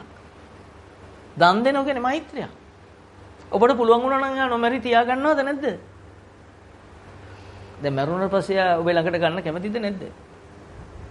මම ඔබෙන් අහන්නේ උත්තරේ මම දන්නවා කැමැති. එයා ඉන්නේ හැදෙන්නේ නෙවෙයි වෙන හැඩයකින්. දෙයියෙක් වෙලා වුණනම් ගණේවි. ප්‍රේතෙක් වෙලා හොත හොයලවනවා. ඔබ දැන් දන් දෙන්නේ වුන් එන එක වළක්වන්න. ඔවුන් පින් කරලා වුන් අනේ මේ සසරෙන් ගලවන්න නම් ඔබ මේ මෙතනින් පටන් ගන්න දැන් ඔබින්. මේ චතුරාර්ය සත්‍ය දේ කතා කරන්න. දහම බහුල කරන්න. නේද? මරණ වෙලාව ඉඩමවතක් කියලා ඌරෙක් වුණු තාත්තට හම්බුනේ පුතාගෙන් අතින් මරුන් කණ්ඩ. මේ දහමක් නොදන්න අයියා රහත් වෙලා දහමක් නොදන්න මල්ලි තාත්තව මරනවා. ඒ කියන්නේ ඌරා. මේ ටික තේරෙන්නේ නැත්තම් තමන්ගෙන් සමාව ගන්න මේව සමාජයට කතා කරා නෙවෙයි. මේ සමාජගත කරනව නෙවෙයි. ඔබගේ මනසට ඇතුල් කරනවා. පුළුවන් කෙනාටයි මේක පුළුවන් වෙන්නේ අනික් කෙනාට බැහැ. ඇත්තටම තේරුණාම මේ අපි දඟලලා හම්බ කරලා අවසානයේ බට්ටි කන නිදහස නැති වෙලා දැන්. කඩේට ගිහලා බඩු ගන්න නිදහස නැති වෙලා. සල්ලි නම් ඇති. නේද? ඔය මැරිච්ච මිනිස්සු විදේශ රටවල හැම මිනිස්සෙම මැරෙන්න කැමතියි. කවුරුම මැරෙන්න කැමති නෑ. අපි බොහොම අනුකම්ප කරනවා එයාට. එයාට පුළුවන් නම් මට පුළුවන් නම් මේ වචනේ කියලා දීලා ඔහු සීලවන්ත කළා ඕන තරම් හම්බ කරගන්න මැරෙන ගමන් හැබැයි ඔබ කවදා හරි තේරුම් ගන්න මේක බොරු වැඩක් කියලා තේරුම් ගත්ත මතාරි. එතකන් ඔහු සිල්වත් කරන්න අපට පුළුවන් නම් අපි කරනවා ඒක. බැරි කමට ඉන්නවා ඉතින්. මොකද ඉතාලියේ පැරුණු මිනිස්සුන්ගේ මැරෙනකොට අම්මා තාත්තා මැරෙනකොට ළමයි අසරණ වෙනවා අනාථ වෙනවා. ඒක අපි දන්නවා හොඳටම. ඇමරිකාවේ ඉන්න මිනිස්සු අපේ හතුරු වුණාට ඒ මිනිස්සු මැරෙනකොට ඒ මිනිස්සුන්ගේ ළමයි අනාථ වෙනවා. ඒ නිසා මේ මිනිස්සු මැරෙනකොට අපි කැමති නෑ. අපි මේ මිනිස්සු සිල්වත් කරන්න පුළුවන් නම් ඒකයි කරන්න උත්සාහ කරන්න ඕනේ. තව දරුණු හතුරෙක් කරන්න නෙවෙයි. හැම කවුරුවත් මැරෙනකොට අපි කැමති නෑ. බුද්ධ සාජ්‍ය තුල ඉන්න අය කාටවත් හොරෙක් කියන්නේ නෑ. මැරෙක් කියන්නේ නෑ. බුදුන් වහන්සේ ගාවට ආපු අඟුලිමාලට බුදුන් වහන්සේ දුන්නු කරුණාව අපි තුලින් යන්නේ නැත්නම් අපි කොතනද ඉන්නේ කියලා අපි අපෙන් අහගන්න ප්‍රශ්නයක්. එමුනා අපි අවබෝධ කරගන්න ඕන බුද්ධ වචනේ චතුරාර්ය සත්‍ය කියන්නේ බුද්ධ වචනේ කාගේවත් වචනයක් නෙවෙයි. කාටවත් ඕන විදිහට වෙනස් කරන්න පුළුවන් දෙයක් නෙවෙයි. මොනවද චතුරාර්ය සත්‍ය? ජාතිපි දුක්ඛ, ඉපදීම දුකයි නේද? ඉපදිලා සැප විඳිනවද? සැප හොයනවා හම්බුන්නේ නැහැ. එකක ක්‍රමවලට හෙව්වා. මේ අවුරුදු 16 දී 17 දී 18 දී සැපයි කියලා හෙව් එකක්වත් දැන් සැපද? අනිත්‍ය වෙලා ගිහිල්ලා. කනකොට රහයි ගිල්ලම වමනේ. ගිලින්නේ වමනේ ටිකක්. කෙල ගහලා ගිලින්නේ. කෙල එකතු කරලා හපන්නේ. හපනකොට කෙල එකතු වෙන්නේ බත්ම රහ කෑමට. අතට ඔක් ගාලා ආවොත් අපිම පිළිකුල් කරලා විසි කරනවා. ඒ තරම් පිළිකුලක් අපිට නොපෙනී අප තුල වැහිලා තියෙනවා. මහා සතිපට්ඨාන සූත්‍රේ කුණුප කොටස් 31ක් කියලා කිව්වට අපි පාලියෙන් කිව්ව සිංහලෙන් අර්ථය දන්නෙත් නැහැ. කිව්වට වැඩි මෙනෙහි කරන්නෙත් නැහැ. ඒක නිසා අපි නිවනට හිත නැමුරු වෙන්නෙත් නැහැම තමයි. අට්ඨීමස්මින් කායේ කේසාලෝ මනකදන්ත තචෝ මන්සන්නහරු හොඳ ලස්සනට කියනවා තාලෙට රිද්මෙට. ඇදලා පැදලා කියන්න නෙවි ඕක තියෙන්නේ තේරුම් ගන්න. මේ අපේ කය හැදුනේ අජත්තං වා බහිද්දාව අජත්ත බහිද්දාව මේ තමන් තුලින් බලන්න අනුන්ගේ තියෙන ඔච්චරයි තමන්ගේ කියලා තියෙන්නේ. අනුන්ගේ තියෙන දේමයි. මම මේ සරල තේරුමක් කිව්ව ඔක ගැඹුරු ආධ්‍යාත්මික අර්ථය ගොඩක් එහාට වෙනස් වෙනවා. නේද? ඒ වගේ අපි හිතලා බැලුවොත් අපි මේ රසයි කියලා කණ එක අපි තුලම වින තප්පරයක් ඇතුළත නීරස වෙලා යනකොට අපි ලෝකේ සැපයි කිව් සියල්ල අනිත්‍ය වෙනකොට අපි නොදන්න ධර්මතාවක් එකත් එක්ක වැඩ කළේ අනිත්‍යයි කියන ධර්මතාව ලෞතර බුදුන් වහන්සේ කෙනෙක් මේක හොයාගෙන දැකගෙන ප්‍රත්‍යක්ෂ කරගෙන දේශනා කරනවා මහණෙනි මේ ලෝකේ අනිත්‍යයි පංච උපාදානස්කන්ධ කියන්නේ ලෝකේ කියන්නේ උපාදානස්කන්ධෙට උපාදානස්කන්ධේ ඔබේ මොහොතේ තියෙන සිතුවිල්ල ඒක අනිත්‍යයි කියලා දකින්න කියන බුද්ධ වචනේ භාවිතා කරනවා. ඒක දුක කියන්නේ ඒක ඇසුරු කිරීම තමයි කාම තණ්හාව කියන්නේ. භව තණ්හාව කියන එක විඳින එක. මොනතරම් ලස්සනද නේද? හොඳයි ඔය මැරෙන වෙලාවේ කෝසල මල්ලිකාවට බල්ලෝ මතක් වුණා වෙනේව වින්දද? වින්දෙත් ඒක ඇසුරු කරෙත් ඒක පහළුනෙත් ඒක ඒකම උදවුණු ඊළඟ දන උපදින්න. ඔය විග්‍රහයනේ අපිට නැත්තේ. සංස්කාර කියලා ගත්තනම් රූපයක් ඇසුරු වෙනවද? ඒක දුක කියලා ගත්තනම් ඒක ඇසුරු වෙනවද? කවුද දුකට කැමති? දුක කියලා ගන්නකොටම හිත තණ්හාවෙන් මිදෙන්නේ ඒකයි. දුක අවබෝධ කරගන්න කිව්වේ. මහා දේශනයක් නෙමෙයි මම මේ කරන්නේ. මොකද මේ පුළුවන් රටම බේරගත යුතුයි නේද? රටේ මේ ભેද කරන්න එපා. සිංහල මුස්ලිම් ඔක්කොම එකයි අපිට. ශ්‍රී ලාංකිකයෝ. අපිට පුළුවන් නම් මේ ඔක්කොම බේරගෙන ඔක්කොම සිල්වත් වුණු දවසට මොනතරම් ලස්සන නැද්ද? නේද? දැන් මේ අය අතර ඉන්න මේ දෙන්න තුන් දෙනා සිල්වත්. මේ අයගෙන් ලෝකෙට ප්‍රශ්නයක් නැහැ. ලෝකයේ දේවල් පස්සේ මේ අය දුවන්නෙත් නැහැ. මේ අයට ප්‍රශ්න නැත්තේ නෑනේ. ඒකට ප්‍රශ්න නැහැනේ ලෝකෙන්. බාහිරින් ප්‍රශ්න නැහැනේ මෙයාට. සීලවන්තයෝ ඉන්නක අනිත් අයට හොඳක්ද නැද්ද? ඇයි ඉතින් අනිත් අයගේ තණ්හාවට බාධා නැහැනේ අපි. නේද? ඔක්කොම සිල්වත් වුණොත්. පුළුවන් නම් කොච්චර හොඳද? දේවානම්පියතිස්ස රජුරෝ එදා සිල් ගන්න කිව්ව රටවැසියන්ට. නියමයි නේද? මේ වෙලාවේ අපි කරන්න ඕන දවසක් හරි සිල් ගන්න එක රටේ අය. මස් මාංශ නොකා දවසක් සිල් ගත්තා නම් තේරෙයි මේකේ ආනිසංශ කොච්චරද කියලා. එහෙම කරන්නේ නැහනේ නේද? අඩු ගානේ ගමක් කරන්නේ නැහැ. එදාටත් ගෙදර මකුණු දැල් කඩනවා. එදාටත් ගේ හොදනවා. මේ මිනිස්සුන්ට සිල් ගන්න කියලා සිල් ගන්න ගිහිලා මල් අතු කඩන හොරාට. අනුන් ගැන හොයනවා. අර ඇඳන් ඉන්න රෙද්ද ගැන හොයනවා. ඒක ලස්සනලු. ඒක මේ අපි ඇඳපු රෙද්දට වැඩිය හොඳලු. අනුන් ගැන හොයන්නම යන්නේ. මේ ඔක්කොම අතාරින්න යන්න ඉස්සෙල්ලා ආවම මේ විග්‍රහය කරලා. මේ ආවේ ඔක්කොම අතාරින්න නම් ඇහැට පේන රූපේ නිසා කලබල වෙන හිත දකින්න. කෙලසෙන හිත දකින්න මේ හිත සුද්ධ කරන්න කියලා පණිවිඩි මුලට දීලා සිල් දුන්නා නම් එක දවසක් බොහෝම සූපත් පිරිසක් ඉන්නේ. ඇඟේ මහා බලයක් ආයු වන්නෝ සුඛම් බලන් ඒ බලය තුල සීල රෝග සූපත් වෙනවා. මම නෙවෙයි මේ කතා කරේ. භාග්‍යතුන් වහන්සේගේ දහම මේ කතා කරන්නේ. ආයු වන්නෝ සුඛම් බලන් මහා බලයක්. මොන බලයද? ඔක්කොම විනාශ කරන බලය. රෝග සියල්ල සූපත් වෙනවා. සියලු කර්ම ඡය කරන්න පුළුවන් බලයක් නෙමෙයි කියන්නේ. අඟුලිමාල ඔප්පු කරපු දහම. අඟුලිමාල කියන්නේ අපේ ශ්‍රේෂ්ඨ මහා දාර්ශනික අඟුලිමාල උත්තමයා. සියලු සහසිකම් වලින් මිදෙන්න පුළුවන් බුද්ධ වචන ඉස්සරහා වූ සරල මහා හිතෙන් සැප විඳින කෙනෙක්. උගන්වපු ගුරුවරයන් නම්බරේ ගුරුවරයෙක් මහාචාර්යවරයෙක් එදා කාලේ හැටියට මහාචාර්ය දිසාපාමොක් මහාචාර්යතුමා කපපිය කිව් ඇඟිලි ඉරිසියාවට ඔච්චර අපිට ලැබුණෙත් අපිට දීපක දිගේ මේ අපි ගිහිල්ලා තියෙන්නේ අපිට දීපු අධ්‍යාපනයේ දිගේ අපි ගිහිල්ලා මේ ලෝකේ හොයන් ගිහිල්ලා රසයි කියලා ගිහිල්ලා දැන් ඇවිල්ලා නාස් බැඳගෙන ගැට ගහගෙන මුල්ලකට වෙලා බයේ උණ හැදිලාද බලනෝ කහිනවද බලනෝ පපුව රිදෙනවද බලනෝ ඔක හොය ඉන්නෝ ඉතින්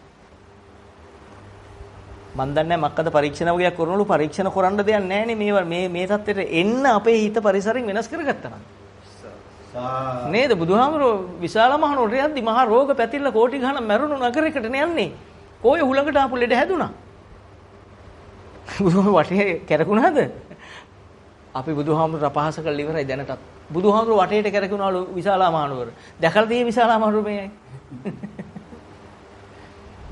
උන්වහන්සේලා සොප්පු කරේ මේ සියල්ල සූපත් වෙන බව සීලවන්තය ඉස්සර අපි අහලා තියෙනවා පව්කාරයේ ඉපදුනාම පව් කරන් ආපුගේ නාම නගරේ ඉන්නගේ පෙරපව් ඇවිස්සෙන බව. මම මෙතන නරක වචනයක් කිව්වොත් ඔබෙත් නරක වචන පහළ වෙනවද නැද්ද? ඉතින් ඔබෙත් ඇවිස්සෙනව තියෙන්නේ මම හොඳින් කතා කරනකොට ඔබේ හොඳ ඇවිස්සෙනවද නැද්ද? එහෙනම් ලෝසක පහළ වෙද්දි පව පහළ වුණා ලෝකෙට. පව් කරපු ඔක්කොගේ පව් ඇවිස්සුණා කන්න නැති වුණා. සීවලි කුමාරයා පහළ වෙද්දි අනිත් අයගේ පින් ඇවිස්සුණා. ඕක ධර්මතාව නම් ඔබ සිල් ගත්තොත් ඔබ ළඟ ඉන්න කෙනා වෙනස් වෙනවා. හයියෙන් එලවන් එන බල්ල ළඟ ඔබ සංවර විඳලා බලන්න බල්ල විකන්නේ නැහැ. ඔබ දුවල බලන්න හපන්නේ නැද්ද කියලා. ඔය ඔතන තියෙන ධර්මතාවක් සංවර භාවය තුළ බල්ලා සංවර වෙනවා. ඉව කරලා යනවා. අපිට බැලුවාම ඉතින් මේ හැබැයි මේ බල්ලගෙන් දහම ඉගෙන ගන්න යන්න එපා. උපමාවක් ගන්න පුළුවන් අර සංවර භාවයේ යම් බාහිර සංවර සීලයක් නම් එතන අනික් කෙනත් මෙල්ල වෙන හැටි. තේරුම් ගන්න පුළුවන් නම් මොනතරම් ශ්‍රේෂ්ඨද? අපි එක පුජ්‍යලේ කියලා ගත්තොත් ලංකාව. අපි එක පුජ්‍යලේ කියලා ගත්තොත් මේ දහමේ කවුරු තිව්වද ආගමක් ගැන. මම මේ කතා කරන එකත් ආගමක් තියනවා. කුල ભેදයක්, ಜಾති ભેදයක් තියෙනද? උස් පහත් වයසක ભેදයක් තිබ්බද සංස්කාරයක් කියන එක ඇර. ඒකේ තියෙනවද එහෙම ඒවා? මේක ආගමක් නෙවෙයි මේක දර්ශනයක් මේක නුවණැත්තන්ට තියෙන දෙයක් මහා උතුමන්ට තියෙන දෙයක් ඕන උත්තමයෙකුට මේක මොන ආගම ඇදහුවත් ඔහුට මේක තේරුම් ගන්න පුළුවන් නම් තමන්ගේ හිත සුද්ධ කරගත්තම තමන් උතුමෙක් නේ. මේ පහත් වූ සිතුවිල්ල ක්‍රියාත්මක කරාමනේ පෞකාරයක් වෙන්නේ කියලා තේරෙනවා නම් ඔතන තියෙන නිවන් දකින්නම පාර. මං හිතනවා ලංකාව විතරක් බේරන්න බෑ. ඔක්කොම රටවල් බේර ගන්න ඕන අපේ. අපේ එනේ තැන්වල ඉන්නේ අම්මා තාත්තා වෙන වුණු කෙනෙක් මේ ලෝකේ නැත කියලා බුදුන් වහන්සේගේ ශ්‍රී මුඛ දේශනාව තියෙද්දි මේ තුන් ලෝක කොහෙවත් නැත කිව්වම ඔක්කොම අම්මා තාත්තා වුණා. මව්මල දවසේ අඬපු කඳුළු සිව් මහා සාගරයට වැඩි කියලා බුදුහාමුදුරුවෝ අනමතග්ග සූත්‍රවල දේශනා කරා නම් කියලා තේරුම් ගන්න හැකිද? සිව් මහා සාගරය දිහා බලන්න මූද දිහා.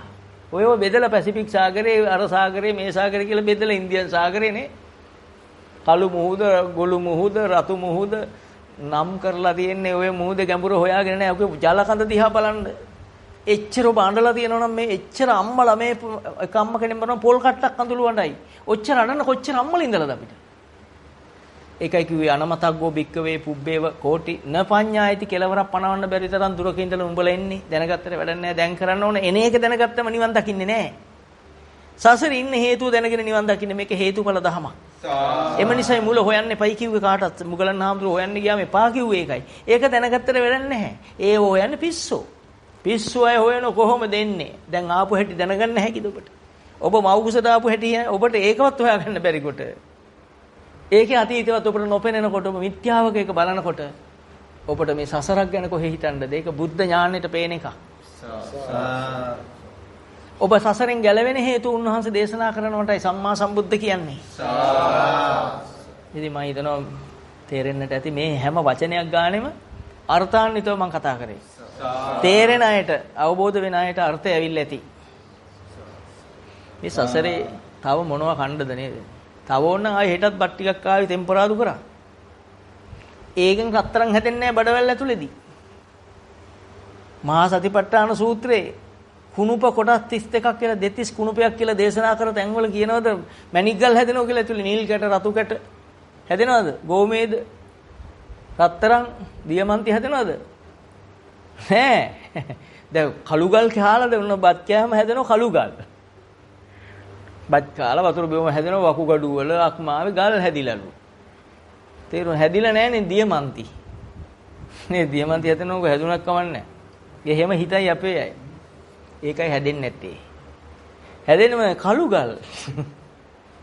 සමහරව බෝර ගහලා ගන්නෙ. මේ සංසාරේ හැටි කියන්නේ. බත් කාලා හැදෙන්න මොනවද? ඒවා කාලා තමයි ඔය දිරන ඔය එක එක නම් කියන ඇටකටු කැඩෙන ඇටකටු හැදුනේ ඔබට. නම් කියන්නේ විද්‍යාව දිනු වෙන නිසා විද්‍යාවට මම අනුග්‍රහය දෙන්නේ නැති නිසා මම ඒ නම් කියන්නේ නැහැ. නේ පෙරේ නැස් හැදුනේ මොනවා කාලාද? ඔබ හොඳට පලා ಜಾති කාලා ඔය තියෙන විටමින් 24 25 තියෙන පිටි වර්ග බිව්වා. ඒගොල්ලන් කියන හැම එකම මේ අය කාලා තියෙනවා. දැන් ඇස් පේන්නේ නැහැ. දැන් ඇවිද ගන්න බෑ. දැන් ඉස්සර අපි හිතමු වයසට ගිහිල්ලා තරුණයෝ ඉන්නව ඇවිද ගන්න බැරි. අවුරුදු 18යි ඇවිද ගන්න බෑ. 18යි පැරලයිස්. ලයිස් නෙවි පැරලයිස්. බලන්නකෝ මේගොල්ලෝ ඉතින් දන්නවා ඇතිනේ. ඉතින් ආයුර්වේදවල හරි ස්පිරිතාලේ හරි තියාගෙන රෙදි ඔතලා හරියට හැරෙන්නත් නැහැ මෙහෙට හැරෙන්නත් නැහැ. මේ සංසාරය ගැන තේරුම් ගන්න හොඳටම ඔබට මේ සසර පුරුද්ද තියෙන කෙනාට මේ චුට්ට ඇති. තේරුම් ගත්තට පස්සේ ඔබ හොඳට අදින් පස්සේ පරිස්සම් වෙන්න. හිතට එන කිසිම සිතුවිල්ලක් නිසා උපදින්නා වූ රාග දේශ මොහ අසුරු නොකර ඉන්න වීරිය වඩන්න අද සිට පටන් ගන්න එයා විතර බුද්ධ ශ්‍රාවකෙක්. ශ්‍රාවක උපාසක උපාසිකා භික්ෂු භික්ෂුණී උපාසක උපාසිකා සිව්වණක් පිරිසට ඔබ අයිති වෙයි. නැද්ද? අයිති නෑ. හොඳට තේරුම් ගත්තා නම් ඔබ පාරේ එන්නේ නැතිනේ. මේ දෙන්න තුන් දෙනා පාරේ එන්නේ නැති වුණා. දැන් අපි දෙහිවල හන්දියේ ඉඳලා පිටකොටුවට කිලෝමීටර් 20ක් විතර තියෙනවා. දැන් දෙහිවල හන්දියේ ඉඳලා පිටකොටුවට යනකොට කොපමණනම් දේවල් පේනවද? ඔබ දැන් ගම්බදින් ඉඳලා ඇවිල්ලා වෙන්නේ නැති පදිංචි වෙන්නේ නැති දෙහිවල. දෙහිවල තියෙන ලුණු ඇඹුල් නේද? හොඳට ඇඹුල් තියෙන ලුණු නෙවෙයි ඇඹුල්නේ. දැන් ඒ දෙහිවල නෙවෙයි මේ කියන්නේ. දෙහිවල ගල් කිස්ස. දැන් ඔය හරිය ඉඳලා ඔබ පිටකොටුවට යනකොට ඔබ කොපමණ නම් කඩ ප්‍රමාණයක් දකින්නේ නැද්ද? ඔබට හිතක් බලන්න තප්පරයක්වත් ඉඳ තිබුණද? ඒකයි නික ඔබට අවංක වෙන්න දැන් මේ කතා කරන්නේ ඔබට නිවන් දකින්න අයට. ඇත්තටම ලෝකෙටම තුන් ලෝකෙටම දෙවියෝ බ්‍රහ්මයේ පව මේ සංසාර කතරෙන් ඈතර වෙන්න ඕන. සසරෙන් දෙවියන්ගේ පින් ඉවරුනම නිරේ සතර අපාය උපදින්නේ කොහෙද? යන්න වෙන තැන තියෙන්නේ කොහෙද? ඕක තමයි තියෙන්නේ. කැරගෙන්න තියෙන ඕන තුල. මනුස්ස ලෝකෙට ආපෙක මොනතරම් ශ්‍රේෂ්ඨද? ඔබ සරලව හිතන්න එපා මේක මහා ආශ්චර්යයක් හාස්කමක් මනුස්ස ලෝකෙ ඉපදීම.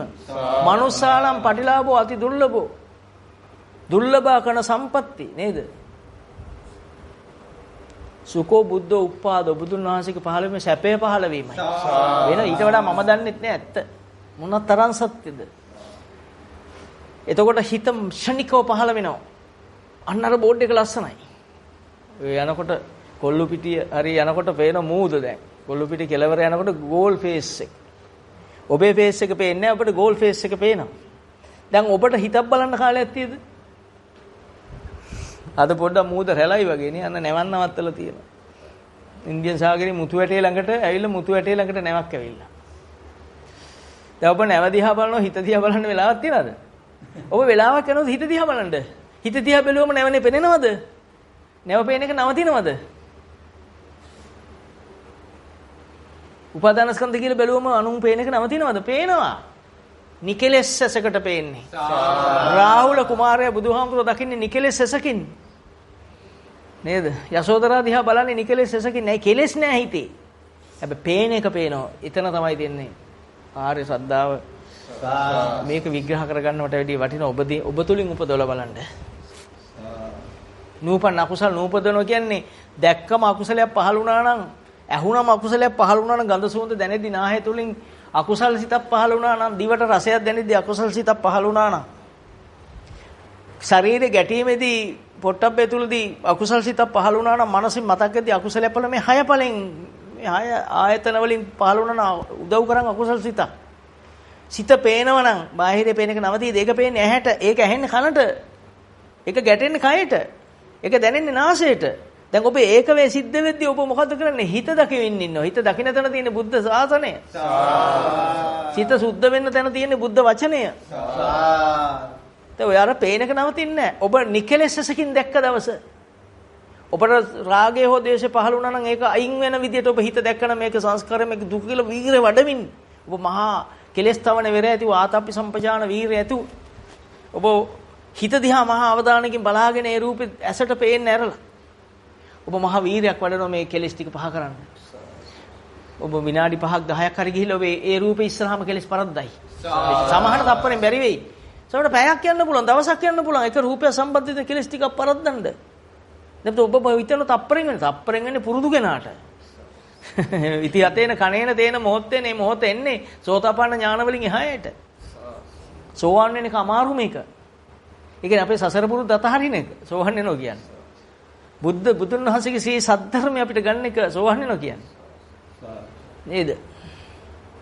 රස දෙයක් කනකොට රාගසිත පහළ වෙනවා. හරි රසයි කියලා ඒ රූප රාගේ පහළ වෙනවා. රසයි කියලා ඔබ බලන්නේ එළියේ තියෙන හට්ටිය තියෙන දේ හට්ටිය තියෙන රහ දැනෙන්නේ කොහොමද? තාම කන එකේ රහ දැනෙන්නේ. කනකොට දැනෙන රහත් කියන්නේ හිතේ පහළ වූ සංඥාවක් විතරයි නේද? තේරෙනවද මේ ධහම? මොනතරම් සත්‍යද? මොනතරම් පවිත්‍ර ධහමක්ද? දිවේ ගෑවෙනකොට අනේ මේ ඇඹුල් රහ අනමෙඹුල් රහ කියන්නේ හිත තුල පහළුණු අතීත මතකයක් ඇවිස්සීමක් නෙවිද? තේරෙනව නම් දැන් තේරෙලි ඉවරයි. මනෝ ධාතුව තුල මනෝ සංඥාව හැවත් මනස සසඤ්ඤම් මේ සමනකේ ලෝකේ. සංඥාව මනසමයි මනස ලෝකෙමයි. ලෝකේ දුකමයි. රෝහිතස්ස සූත්‍රේ මම හැමතැනින්ම අරන් කතා කරේ. මේ ටික පුළුවන් වෙනවා ඉතින් පස්සේ ඔබට. දැන් ඔය කොරෝනා වසංගතේ ඒක වසංගතය කියන්නේ බෑ මම දන්නේ නිවන් දකින්න කෙනාට ඕක යොදා ගන්න ආදර්ශයක් ලෙස. නේද? යොදාගෙන අපි බලමු ඉතින් මේක තමයි වෙලාව. මේ සංසාර බිය තේරුම් ගන්න මිනිස්සු මොනතරම් දුකක් විඳිනවද මොනතරම් වැඩට ගිය කෙනා ගෙදරකන් ඉන්නකොට කාණුව වැටලා මැරිලා පපු යමාරු හැදිලා. කොරෝනා හැදුනම පපු යමාරු හැදෙනවලු. මම දන්නේ මේ කියනේව කියන්නේ අපිට ඇහෙනේව අපි ওই වෘත්තිය දන්නේ නැහැ නේද? හැබැයි ඉතින් දන්නව කියන්නේ නැහැ. අපි දන්න වෘත්තිය වෙන ඒ වෘත්තියට පේන එකක් තියෙනවා. ඔය කියන ඒ වෘත්තියේ ඉන්න මහත්තුරු කියන එක මේ කියන්නේ ඇයිට පපුවේ මාරුළු හැදුල මැරුණේ. පස්සේ සතියකින් කියන කොරෝනාලු. එහෙම තමයි අපි ඔක්කොම ප්‍රමාදයිනේ. බුදුහාමුදුරුවෝ අප්‍රමාදේන සම්පාදේත. එතකොට ඔබ නාසයට ගන්ධයක් දැනෙනකොට මේ අරමලේ සුවඳ කියලා එන්නේ ඒ මලේ සුවඳ කියන්නේ අතීත දැනීම නෙවිද? එතකොට ඒ දැනීම නොතිබුණා නම් ඔබට ඒක හඳුරන්න පුළුවන්ද? එහෙනම් හැඳිරීම කියන්නේ මනසම නේද? සසඤ්ඤම්මේ සමන කේලෝකේ ඔබේ මනසම නේද මේ අසුරු කරන්නේ? ඒ මල සුවඳයි කියලා බලාගෙන ඉන්නේ කොහෙද? බාහිරේ තියෙන රූප දිහානේද? දැන් ඔබ බලන් ඉන්නවද? ඇහැ රූපය අතර ගැටීමක් සිද්ධ වෙනවද? ස්පර්ශ ආයතන දෙකක් තියෙනවා. තියෙද්දි ඔබ ඒ දිහා අවධානය දීලා කියන්නේ ඔබට අවිද්‍යාව පහළ වෙලා. අන්න එතෙන්දිම පේනවා නම් මේ ඇසට රූපේ පේන මොහොතේ මගේ හිත තුල මේක අර මල අසවල් සුවඳ කියලා පහළ වුණේ. ඒක මගේ මනසනේ අතීත මතකනේ මේ අවදි වුණේ. මෙතන මමෙක් නැහනේ කියලා ඔතනින්ම තේරුම් ගන්න. මේක අනාත්මයි. මේ අනාත්ම ධර්මතාවක් මෙතන තියෙන්නේ. උපාදාන ස්කන්ධයක් මෙතන තියෙන්නේ. පංච උපාදාන ස්කන්ධය. සංකිට්ඨේන පංච උපාදාන ස්කන්ධා අනිච්ච. මේ අනිත්‍ය වූ දෙයක්. සබ්බේ ධම්මා අනාත්තාති සියලු ධර්ම අනාත්මයි. නේද? පංච උපාදාන ස්කන්ධය අනිත්‍ය වශයෙන් දුක් වශයෙන් අනාත්ම වශයෙන් ගඩ වශයෙන් හුලක් වශයෙන් සතක් වශයෙන් බලන්න කියලා කිව්වා. සාරිපුත්ත මහරහතන් වහන්සේ කෝටිත මහරහතන් වහන්සේ අහපු ප්‍රශ්නෙට උත්තරේ දුන්න සෝවන්නේ නැහැටි. එහෙනම් පංච උපාදාන ස්කන්ධය අනිත්‍ය වශයෙන් දුක් වශයෙන් අනාත්ම වශයෙන් මෙනෙහි කළ යුතුමයි. ඒ කියන්නේ ගලපා බැලිය යුතුමයි. ඒ විදිහට ගැළපී පෙනිය යුතුමයි. අන්න එතන තමයි නිකලෙස් සිත තියෙන්නේ. අන්න එදාට ඔබට එළී ඉන්න කෙනා හතුර කියලා පේන එක නවති. ඔබේ හිත සුද්ධ වෙලා ඇති ඒ වෙලාවට. අන්න එතෙන්ට කියන කුසල් සිත කියලා. අන්නේ ශක්තිය ඔබට ලැබෙන්න කියලා ප්‍රාර්ථනා කරනවා. ඉතින් ඒ වගේම අපි දෙහිවල හන්දියේ ඉඳලා කොළඹට යනකොට අපි දැන් මේ දෙහිවල හන්දියේ ඉන්නේ. මේ දෙහිවල හන්දියේ ඉඳලා කොළඹට යනකොට ගෝල් පේස් එක කිට්ටු වෙනකොට අපිට ගෝල් පේස් පේනකොට ඉන්න තැනක් එන්නේ නැහැ හිතට. නේද? අපි දෙහිවල පහුවෙලා කොළඹට ඇවිල්ලා කියලා ඒ මතකෙ එන්නෙත් නැහැ. පිටකොටුවට බෝගහන්දියට ගියාම බෝගහ පේනකොට බෝගහ දිහා බලද්දී අනිත්‍යව දන්නෙත් නැහැ. එක වෙලකට එකයි එන්නේ. ඔබ දිහා බලන්න මේ ඉගැන්නුවේ. පටන් ගනිමු දෙහිවලින්ම චතුරාර්ය සත්‍ය අවබෝධ කරගන්න.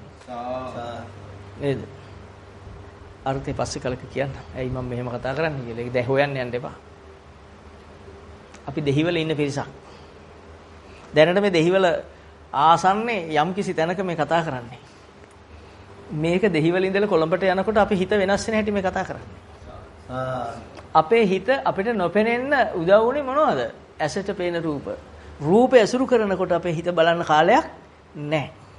එතකොට ඇසට පේන රූපය ගැන අපිට මොනතරම් සංකල්ප එනවද? අර පාට ලස්සනයි. දැන් රූපේ ඒ රූපෙද මේ ඇසුරු කරන්නේ මගේ හිතද?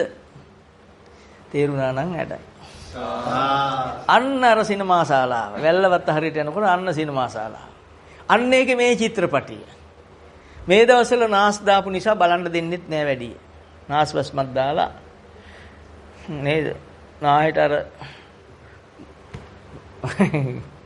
දාලා දැන් යන්න බයයි. මං හුස්ම පිට කරලා අනුන්ගේ එකක් අදින්නේ. ඒක හොඳටම දන්නවා මගේ එකක් මට අදින්න මේ ලෝකේ නෑ. මම පිට කරලා අදින්නේ අනුන්ගේ හුස්මක්. ඕකේ තියෙන්න පුළුවන් කොරෝනා නෙවෙයි ඊට වඩා දේවල්. ඉතින් මම හිතුවේ මගේ හුස්ම මේ ලෝකේ ඇති. මම මේ අරන් තියෙන්නේ මගේ හුස්ම කියලා හිතන් අවිද්‍යාවේ හිටපු අපි දැන් ද්වය අනුන්ගේ හුස්ම. හොඳයි අරන් පෙන්නන්න තමන්ගේ හුස්ම. දූවිලි ඔක්කොම අපි නාහෙට ඇදලා ගන්නවා පිට තියෙන අපි දන්නෙත් නෑ. මේ ගඳවලුයි සුවඳවලුයි එනවා. ඉතින් ගඳාම හුස්ස් ගාලා පිඹිනවා. සුවඳාම අදිනවා. කාම ලෝකේ හැටි රූපේ හැටි ඇසුරු කරන හැටි. එතකොට අර මගහරිය යනකොට සිනමා ශාලාව දකිද්දී ඇයිට එයි අමතක වෙන හැටි, එයිගේ හිත බලන්න තියෙන කාලේ නැති වෙන හැටි, අපිට දහම අහිමි වෙච්ච හැටි, අපි මේ දහමක ඉන්නවද කියලා හිතා ගන්නවත් බැරි හැටි. ඔබ දන්නවද එහෙම පුළුවන් නැත්නම් මේ රටේ ඉන්න බව? මේ රටේ ඉන්නවා. ඒ අය කරලි ඉන්නවා ඉතින්. ඒ ඉතින් ප්‍රසිද්ධියට ඉන්නේ මොකටද ඉතින්? බෝඩ් එකක නමක් ගහන් වැඩක් තියෙද? මේ නමත් මගේද? ඔබේ නම ඔබද තිබ්බේ? ඔබ තිබ්බද නම? ඔබේ ඩෙන්ටිටි ඔබට උමනාවටද හැදුව අනුන්ට පෙන්වන්නද? ඉතින් එකක්වත් ඔබේ උමනාවට හදලා නැහැ නේ. ඩෙන්ටිය බලන්නේ ඔබද ඔබේ ඩෙන්ටිය? කවුද බලන්නේ? බලන අයගේ නම් කියන්න එපා. පාස්පෝර්ට් එක ඔබට උමනාවටද හැදුවේ? අනුන්ට උමනාව නිසා. දැන් මේ ජීවත් වෙන්නේ මොකටද? ඒක හොයාගන්න. ගොඩාක් තියෙන කරුණු හරියට හොයාගන්න පුළුවන් ඥානවන්තයා මේ ටික එකතු කරලා බැලුවකම් ඇත්තනේ කියලා ටක් ගාලා හුයි. අපි මේ මොනවයි යුතුයකම් කියලා කරන්නේ? අපි අදින්නේ මොකද්ද? පෙජරෝවද්ද කරත්තයක්ද? චක්කං වහතෝ පදං.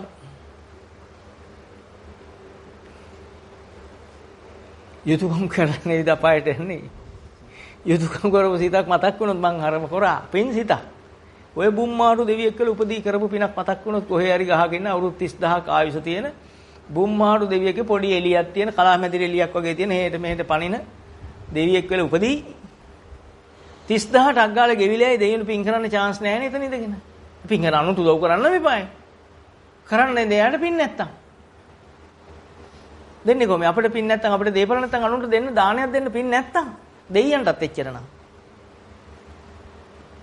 නේද?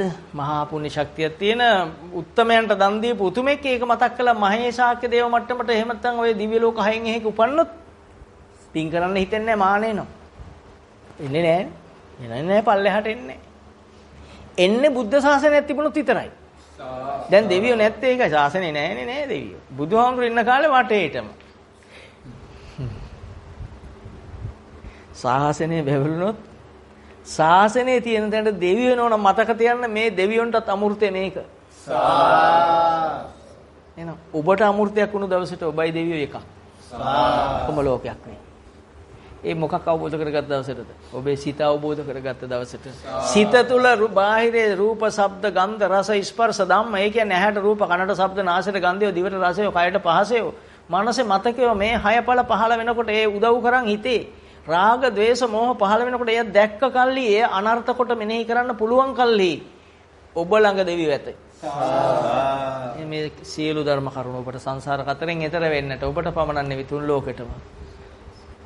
මේ හෙළයන්ට පමණක් නෙවෙයි මුළු සියලුම රටවල් වල සියලු මිනිසුන්ට දෙවියන්ට ප්‍රඥයන්ට මේ සංසාර කතර තරණය කරන්න උතුම් බුද්ධ වචනය අමූර්තයක්ම වේවා කියලා ප්‍රාර්ථනා කරනවා.